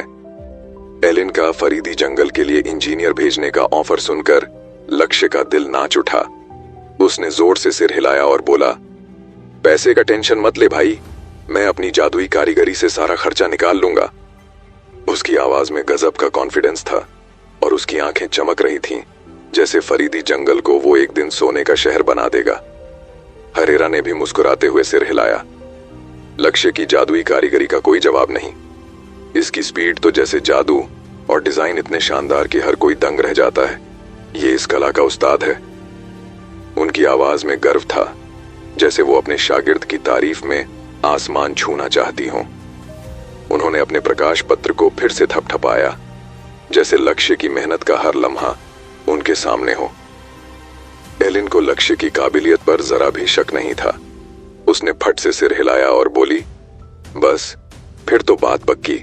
मैं यब्बा पहाड़ियों पहुंचते ही अपने टॉप इंजीनियरों को चुनना शुरू कर दूंगी। उसकी नीली आंखों में चमक थी, जैसे वो इस डील के लिए उत्साहित हो। उसने अपने टैरो कार्ड्स को हल्के से छुआ, जैसे अपनी जादुई ताकत को ताजा कर रही हो। शुक्रिया भाई, लक्ष्य ने खुशी से कहा। उसने अपनी मृत्युलय अंगूठी को उंगली में घुमाया, जैसे इस मौके की कीमत समझ रहा हो। उसका चेहरा शांत था, पर आंखों में एक सपना चमक रहा था, फरीदी जंगल का सुनहरा भविष्य। अरे बस छोटा सा इशारा, एलिन ने हंसते हुए जवाब दिया। फिर वो अचानक चुप हो गई। उसकी नजर अपने टैरो कार्ड्स पर टिक गई और वो कुर्सी पर सिकुड़ कर बैठ गई। उसकी नीली आंखें खाली सी हो गईं, जैसे वो किसी गहरे ख्याल में डूब गई हों। उसका चेहरा बिना भाव के था, पर उसकी उंगलियां और टैरो कार्ड्स पर हल्के से कांप रही थीं, जैसे वो उस भविष्यवाणी के वजन को अब भी महसूस कर रही हो। एलिन का ये अजीब बर्ताव देखकर हरेरा थोड़ा चिंतित हुई, पर उन्होंने उसे अकेले छोड़ने का फैसला किया। वो लक्ष्य की ओर मुड़ी और बोली, भाई तू इस बार जल्दी वापस आ गया, कुछ बवाल हुआ क्या? उनकी आवाज में जिज्ञासा थी, पर गुरु वाली फिक्र भी झलक रही थी। लक्ष्य ने सिर हिलाया और अपने आयामी लटकन से एक तलवार, एक जादुई छड़ी और एक खंजर निकाला। ये डार्क एल्फ योद्धा नोरिसा, जादूगर पार्सन्स और हत्यारे हेडेल के थे। आखिर में उसने पार्सन्स का आयामी कंगन निकाला और सब कुछ मेज पर रख दिया। डार्क एल्फ्स के हथियार एकदम अलग थे, काले या चटकीले लाल रंग के, और हर एक पर अंधेरे की जादुई आभा चढ़ी थी। तलवार की मूठ पर काले मिथिल के धागे लिपटे थे जो हल्के से लाल चमक दे रहे थे। जादुई छड़ी के सिरे पर लाल रत्न चमक रहा था, मानो अंधेरे में भी रास्ता दिखा सके। खंजर की धार इतनी तेज थी कि हवा को काट दे, और उसकी मूठ पर डार्क एल्फ्स के निशान उकेरे थे। आयामी कंगन का काला रत्न रहस्यमयी ऊर्जा से भरा लगता था। ये सामान देखकर हरेरा की आंखें चौड़ी हो गईं। ये क्या बवाल है भाई? उन्होंने हैरानी से पूछा। उनकी उंगलियां तलवार पर फिरीं और उन्हें अंधेरे की ठंडी आभा महसूस हुई। एलिन, जो अभी तक अपने ख्यालों में खोई थी, ने भी हथियारों की ओर एक झटके में देखा। उसने फिर टैरो कार्ड्स की ओर नजर घुमाई, पर उसके छोटे छोटे कान खड़े हो गए। जाहिर था वो इन हथियारों की कहानी सुनने को बेताब थी। उसकी उंगलियां कार्ड्स पर रुक गईं, जैसे वो लक्ष्य की बातों को कान खड़े करके सुन रही हो। लक्ष्य ने मिश्रा महल की अपनी सैर का पूरा किस्सा सुनाना शुरू किया। उसने बताया कि कैसे जदिया गली में डार्क एल्फ्स से उसका सामना हुआ और कैसे उसे काले चंद्रमा की साजिशों का पता चला। नोरिसा, पार्सन्स और हेडेल के साथ उसकी भिड़ंत का जिक्र करते हुए उसने हर पल को जीवंत कर दिया। जब वो एंडायन तारबिस्वन की बात पर पहुंचा तो हरेरा का चेहरा सख्त हो गया। उनकी नीली आंखें डर से भर उठीं और उन्होंने अपने नाजुक होंठों को हाथों से ढक लिया। तारविस, उसको तो महान जादूगर ब्रायंट ने निर्वासित कर दिया था ना? हरेरा की आवाज में घबराहट थी। उनकी उंगलियां प्रकाश पत्र पर कस गईं, जैसे वो इस खबर से हिल गई हों।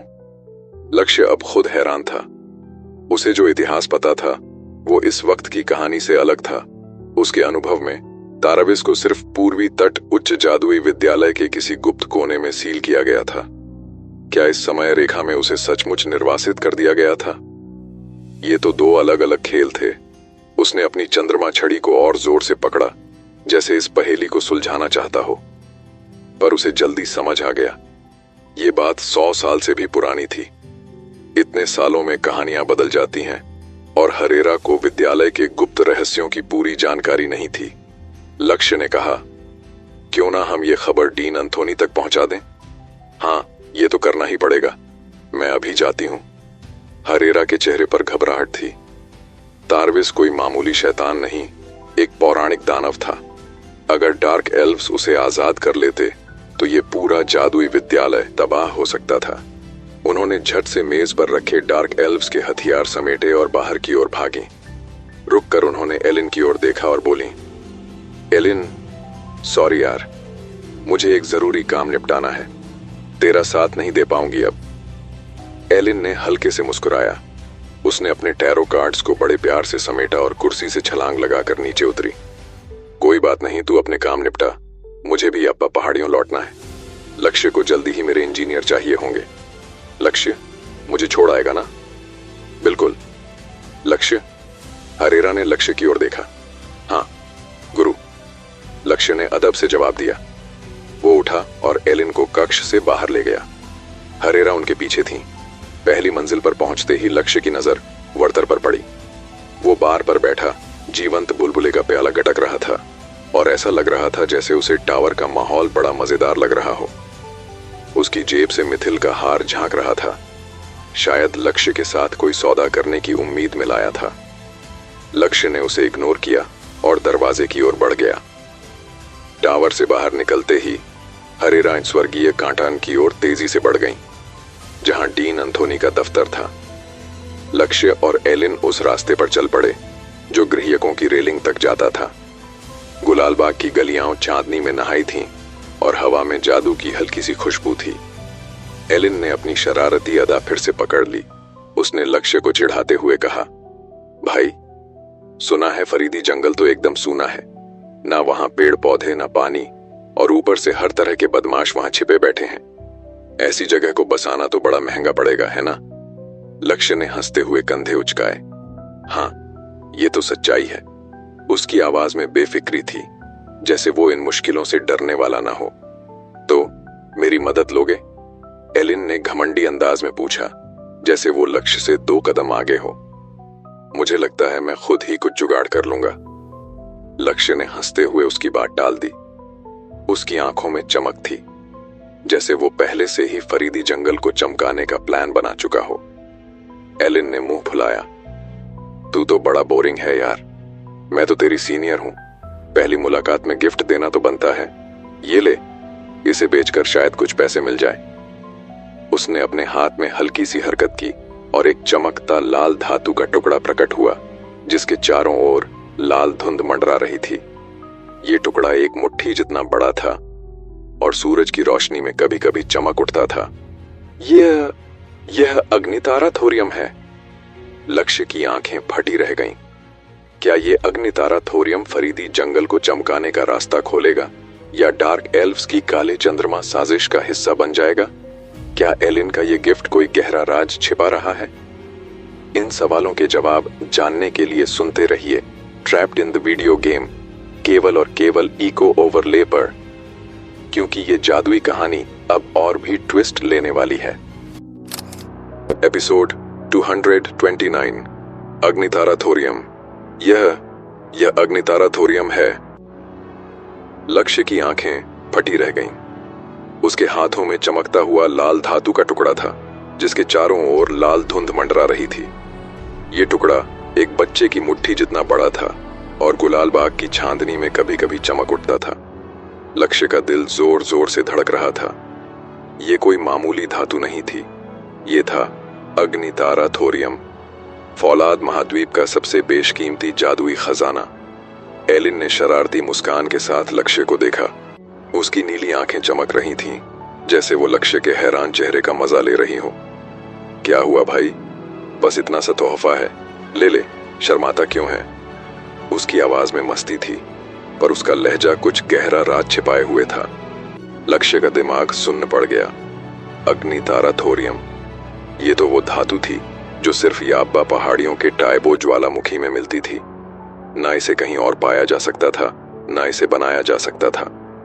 ये एक ऐसी धातु थी जो थोरियम और अग्नि तत्वों का सटीक मिश्रण थी, जो माना ऊर्जा का सुपरकंडक्टर थी। इसकी संरचना इतनी स्थिर थी कि ये अनंत जादुई मोहरों के लिए सबसे उत्तम थी, खासकर अग्नि तत्व के जादू के लिए। फौलाद महाद्वीप के जादूगरों में सिर्फ सबसे बड़े उस्ताद ही इसका इस्तेमाल करते थे और आम बाजार में ये मुश्किल से दिखता था। गुलाल बाग के जादूगरों के बाजार में, स्प्रिंग्स शहर के मशहूर जादुई जिले में, इसकी कीमत थी 2840 सोने के सिक्के प्रति औंस। ये उन गिनती के धातुओं में से था जिनकी कीमत 1000 सिक्कों से भी ज्यादा थी।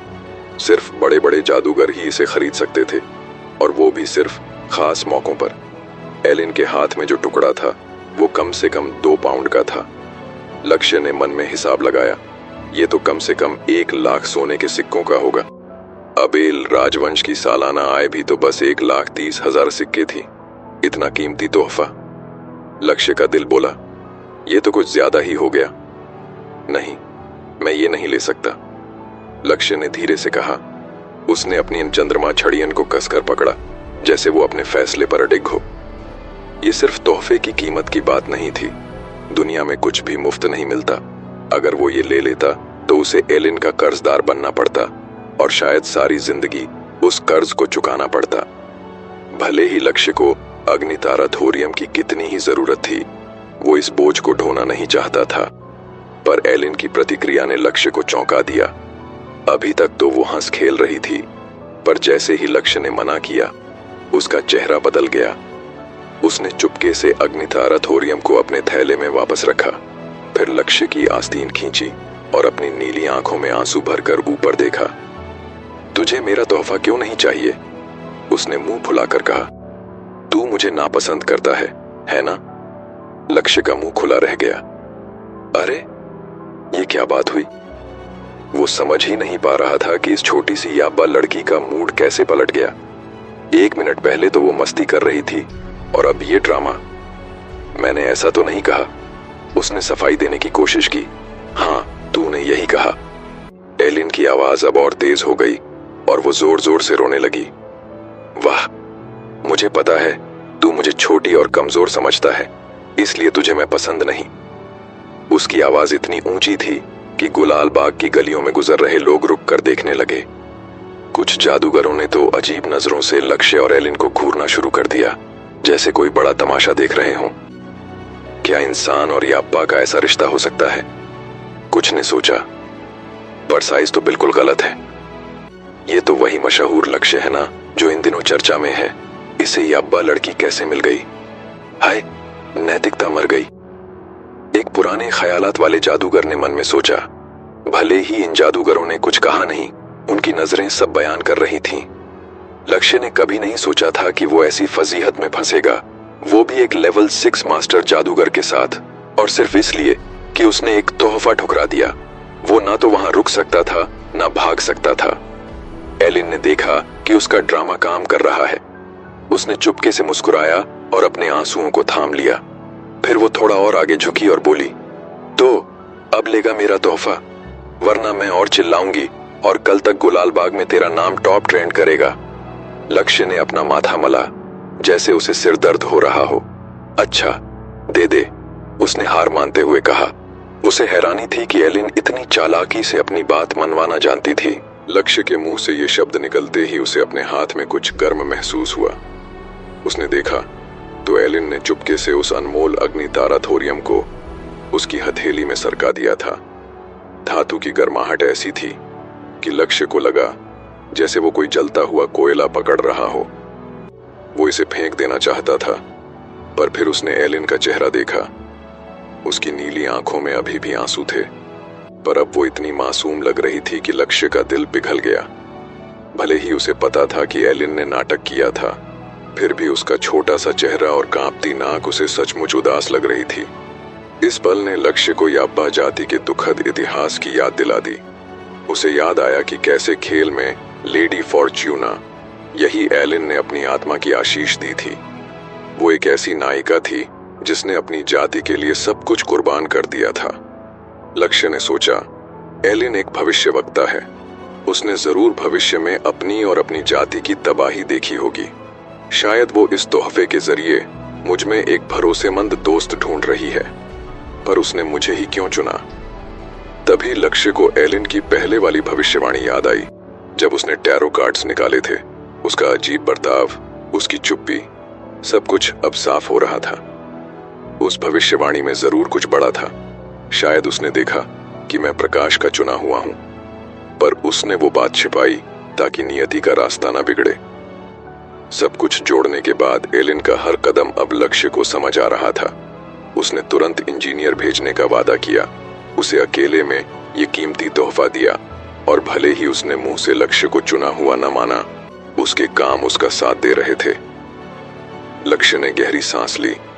उसे याद आया कि खेल में लेडी फॉर्च्यूना की आखिरी इच्छा थी डीप के स्वामी नोजामा को हराना। उस वक्त लक्ष्य ने वो मिशन पूरा किया था, और अब इस असली दुनिया में क्या वो उस जिम्मेदारी से मुंह मोड़ सकता था? नहीं, अब पीछे हटने का वक्त नहीं था। अगर ऐसा था तो याप्पा जाति के साथ गठजोड़ को ठुकराने की क्या वजह थी? लक्ष्य का हमेशा से यही उसूल रहा था कि जितनी हो सके उतनी ताकत अपने साथ जोड़ो।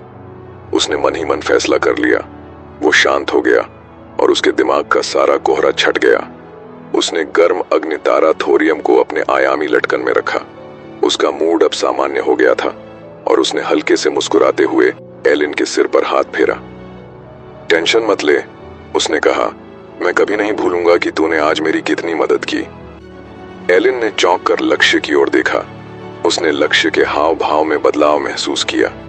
उसकी आंखें, जो पहले आत्मा को भेदने वाली थीं, अब नरम और दोस्ताना हो गई थीं। उसे समझ आ गया कि लक्ष्य उसके असली इरादे भांप चुका था। मुझे माफ कर, मैंने तुझ पर दबाव डाला, उसने धीरे से कहा। पर मैं, लक्ष्य ने हल्के से सिर हिलाया, जैसे कह रहा हो कि सब ठीक है। उसे एलिन की मजबूरी समझ आ रही थी। हरेरा के जादूगर टावर की चौथी मंजिल कुछ घंटे पहले पर वापस उस पल पर जब ये सब शुरू हुआ था। हरेरा के जादूगर टावर के बैठक कक्ष में नीली मशालें दीवारों पर झिलमिला रही थीं। एलिन ने अपने टैरो कार्ड्स का गट्ठा मेज पर रखा था। यह संभव नहीं है, हरेरा ने हैरानी से कहा। उन्होंने लक्ष्य की आत्मा में प्रकाश के देवता की चमक देखी थी। एलिन, कहीं तुझसे गलती तो नहीं हुई? एलिन का गुस्सा 7वें आसमान पर था। मेरे भविष्यवाणी जादू की बेइज्जती मत कर, वो चिल्लाई। ये कभी गलत नहीं होता। उसकी नीली आंखें आग बरस रही थीं और छोटी सी कदकाठी में इतना जोश था कि कक्ष की हवा थर्रा उठी। उसने टैरो कार्ड्स को कसकर पकड़ा, जैसे अपनी कला की शान दांव पर हो। अरे ठंडा कर, माफ कर दे। हरेरा ने झट से माफी मांगी। उन्होंने अपने प्रकाश पत्र मौन को थपथपाया, जैसे माहौल हल्का करना चाहती हूं। एलिन ने गुस्सा थाम लिया और लक्ष्य की ओर मुड़ी। वैसे भाई हम दोस्त हैं ना, अगर तू पैसे दे तो डील पक्की हो सकती है। मैं याब्बा पहाड़ियों, नॉर्टन साम्राज्य के उत्तर में डार्क एल्व्स के जंगल के पास वापस जाऊंगी तो अपने टॉप इंजीनियर भेज दूंगी। लक्ष्य को यह ऑफर जबरदस्त लगा। प्रकाश का चुना हुआ वाला टैग उसके लिए बस एक नाम था। अगर वो चुना हुआ होता तो प्रकाश का देवता डार्क एल्व्स से नहीं लड़ेगा। अगर नहीं था तो उसकी जादुई प्रणाली उसे रास्ता दिखाएगी। हरेरा को तो यकीन था कि वो चुना हुआ है और एलिन की भविष्यवाणी उस भरोसे को हिला नहीं सकती थी। लक्ष्य ने अपनी चंद्रमा छड़ियन को छुआ और बोला, पैसे का टेंशन नहीं, मैं अपनी कारीगरी से खर्चा निकाल लूंगा। हरेरा ने तारीफ की। लक्ष्य की कारीगरी बेमिसाल है। इसकी स्पीम डायरेक्टर और डिजाइन शानदार। ये जादू का मास्टर है। एलिन ने सिर हिलाया। ठीक, फिर मैं इंजीनियर चुनना शुरू करूंगी। शुक्रिया, लक्ष्य ने कहा। बस छोटा सा इशारा। एलिन ने हंसते हुए जवाब दिया। फिर वो चुप हो गई, अपने टैरो कार्ड्स में खोई हुई। हरेरा ने लक्ष्य से पूछा, तू जल्दी वापस आया, कोई बवाल हुआ? लक्ष्य ने अपने आयामी लटकन से डार्क एल्व्स के हथियार निकाले। नोरिसा की तलवार, पार्सन्स की छड़ी, हेडेल का खंजर और पार्सन्स का कंगन, सब काले या लाल अंधेरे की आभा में लिपटे। हरेरा की आंखें फैल गईं। ये क्या माजरा है? लक्ष्य ने मिश्रा महल की कहानी सुनाई। जदिया गली में डार्क एल्व्स से भिड़ंत और काले चंद्रमा की साजिश कुमस का खुलासा। जब उसने ड्रायन तारविसोन का जिक्र किया, हरेरा का चेहरा पीला पड़ गया। तारविस? उसे तो ब्रायंट ने निर्वासित किया था, हरेरा ने डरते हुए कहा। लक्ष्य हैरान था। उसके अनुभव में तारविस सिर्फ सील था। शायद समय के साथ कहानी बदल गई।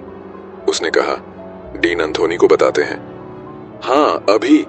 हरेरा ने हथियार समेटे और भागी। एलिन, सॉरी, मुझे जाना है। लक्ष्य, इसे छोड़ दे। एलिन ने मुस्कुराया। लक्ष्य, मुझे छोड़ दे।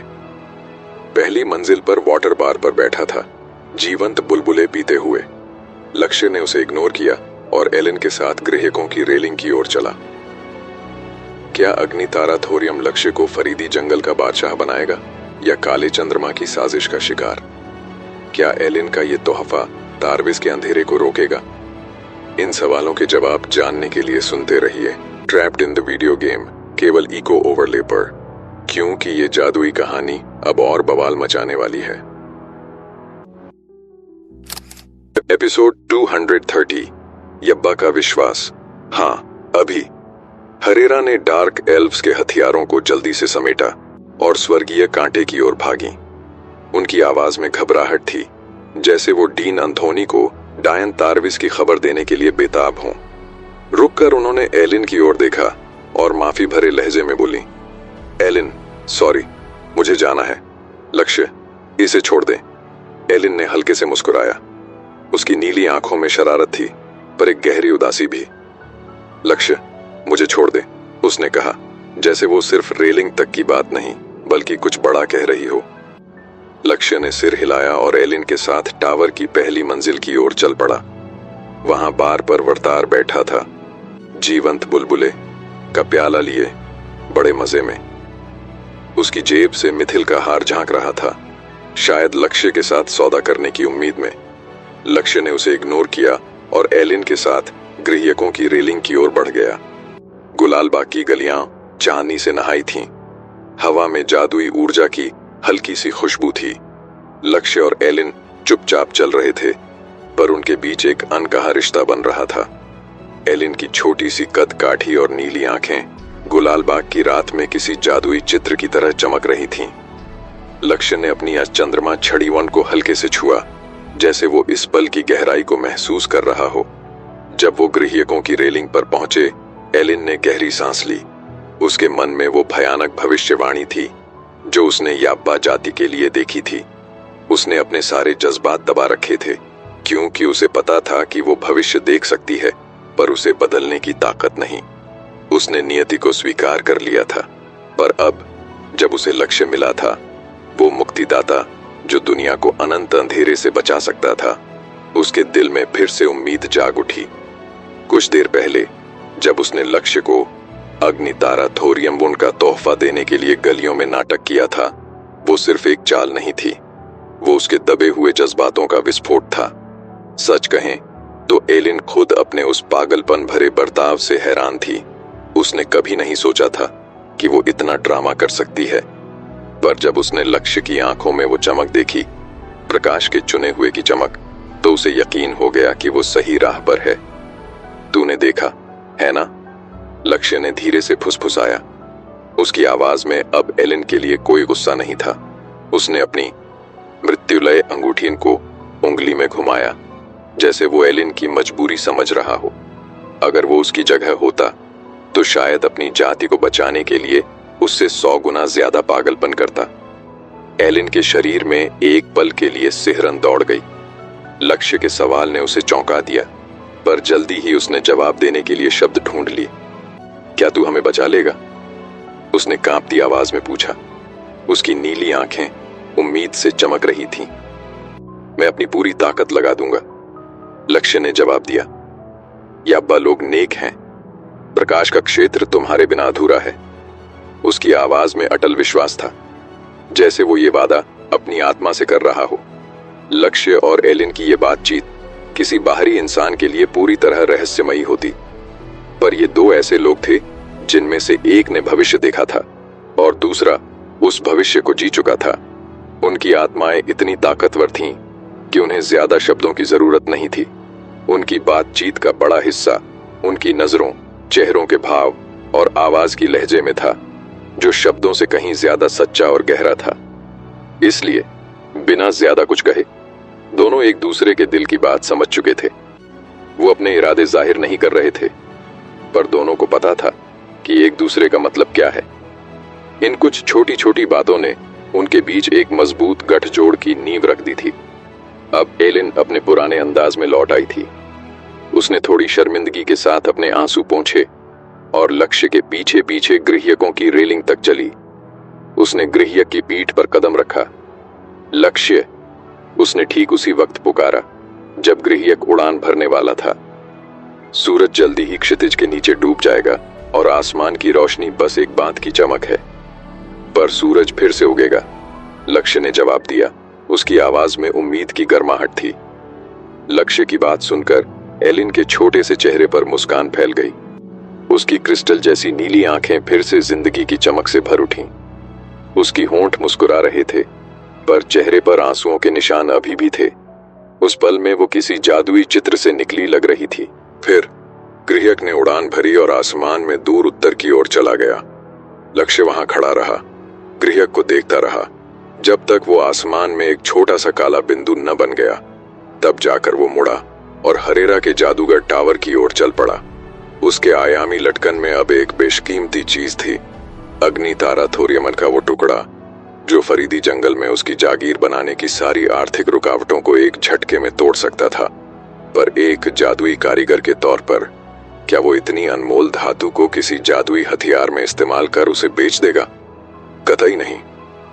लगता है मेरी ताराग्राही छड़ी को अपग्रेड करने का वक्त आ गया, लक्ष्य ने सोचा। शायद इसे थोड़ा और बेहतर करूं और डोमिंगो क्रिस्टल को किसी और शानदार क्रिस्टल से बदल दूं। ये तो वैसे भी महाकाव्य स्तर की छड़ी है और इतने शानदार सामान से बनी है, तो कम से कम 20,000 सोने के सिक्के तो मिल ही जाएंगे। फिर कुछ जादुई गहने भी बना लूंगा जो बेचकर जागीर के लिए शुरुआती खर्चा निकल आएगा। अरे हाँ, ग्रीन लीफ फर्म का वो व्यापारी टावर में मेरा इंतजार कर रहा है, उससे एक मस्त डील पक्की करनी है। जल्दी ही लक्ष्य टावर वापस पहुंच गया। वर्तार अभी भी पहली मंजिल के हॉल में बार पर बैठा था। सामने जीवंत बुलबुले का प्याला लिए। वो बड़े मजे में था, जैसे उसकी जीभ पर बुलबुले नाच रहे हों। रायलई लक्ष्य की शिष्या कब की हॉल के एक कोने में मेज पर बैठी थी, अपनी जादुई किताब में डूबी हुई। उसका चेहरा गंभीर था, जैसे वो कोई बड़ा जादुई रहस्य सुलझा रही हो। लक्ष्य को देखते ही वरदार जल्दी से उठा। माफ करना साहब, उसने कहा, क्या अब आपके पास मेरे लिए वक्त है? हाँ, चल मेरे कमरे में, लक्ष्य ने जवाब दिया। वहां बात करेंगे। कोई दिक्कत नहीं, वरदार ने कहा और लक्ष्य के पीछे पीछे चल पड़ा। कमरे में पहुंचकर लक्ष्य ने 2 गिलास पानी भरे और मेज पर रखे। फिर वो वरदार के बैठने का इंतजार करने लगा। मुझे लगता है मेरे जादुई हथियारों ने तेरा ध्यान खींचा है, लक्ष्य ने कहा। पर उससे पहले मेरे कुछ सवाल हैं। ग्रीन लीफ व्यापारी फर्म का दायरा कितना बड़ा है? तू मेरे साथ कैसे काम करना चाहता है? और क्या तेरे पास कोई बड़ा नाम है जो तेरे कारोबार की सुरक्षा और निरंतरता की गारंटी दे सके? ये 3 सवाल फौलाद महाद्वीप में किसी भी व्यापारिक सौदे के लिए सबसे अहम थे। लक्ष्य के सवाल इतने सटीक थे कि वरदार हैरान रह गया। उसे समझ आ गया कि इस जवान लड़के को कोई बेवकूफ नहीं बना सकता। बदकिस्मती से ग्रीन लीफ फर्म सिर्फ स्प्रिंग्स शहर में सक्रिय थी। राजधानी के बाहर इसका कोई नाम नहीं था। उनके पास सिर्फ एक संरक्षक था, एक बूढ़ा काउंट जो बड़े खतरों से फर्म की रक्षा नहीं कर सकता था। कुल मिलाकर उनका नेटवर्क अभी शुरुआती दौर में था। वरदार को लगा कि लक्ष्य के साथ सौदा होने की उम्मीद कम हो रही है। फिर भी वो शांत रहा और विनम्रता से अपनी फर्म का इतिहास और वर्तमान स्थिति बताने लगा। बात ऐसी है, श्री लक्ष्य, उसने अपने कारोबार की हर बारीकी बताई और लक्ष्य के हर सवाल का साफ साफ जवाब दिया। जब वो खत्म हुआ तो वो सीधा बैठ गया, ये उम्मीद करते हुए कि लक्ष्य बस एक शब्द कहेगा, नहीं। लक्ष्य ने वरदार की बात खत्म होने पर मेज पर उंगलियां थपथपाईं, जैसे वो अपने विकल्प तौल रहा हो। फिर उसने पूछा, तो तेरा प्रस्ताव क्या है? ये शब्द सुनते ही वरदार को लगा कि अभी भी मौका है। जैसे ही तू मुझे अपने जादुई हथियार देगा, उसने शुरू किया, मैं तुझे उसी वक्त बाजार की सामान्य कीमत दे दूंगा। जब वो बिकेगा तो अगर उसकी कीमत ज्यादा मिली तो मैं तुझे बिक्री कीमत का 10% नहीं 15% दूंगा। यानी हम तेरे हथियार मुफ्त में नहीं बेचेंगे, बल्कि जो अतिरिक्त सिक्के कमाएंगे वो भी तुझे देंगे। लक्ष्य को यह प्लान पसंद आया। उसे समझ आ गया कि वरदार कोई साधारण लालची व्यापारी नहीं है। अगर वरदार सिर्फ उसके हथियारों से मुनाफा कमाना चाहता तो लक्ष्य उसे अब भी दरवाजा दिखा देता। पर वरदार एक दूरदर्शी था।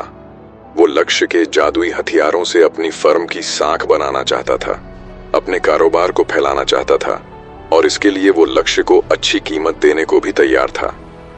ऐसा इंसान अपने समय से कहीं आगे था। अगर उसे सही मौका मिला तो वो पूरे महाद्वीप के सिक्के अपनी जेब में भर सकता था। लक्ष्य को ऐसा मौका देने में कोई दिक्कत नहीं थी। मुझे मुनाफे का 20% चाहिए, लक्ष्य ने कहा, और बस इतना ही नहीं, तेरी फर्म का आधार अभी कमजोर है। मेरे साथ जुड़ने के बाद पूर्वी तट जादुई विद्यालय तेरी फर्म का आधिकारिक संरक्षक बनेगा। डील पक्की, वरदार ने खुशी से चिल्लाया।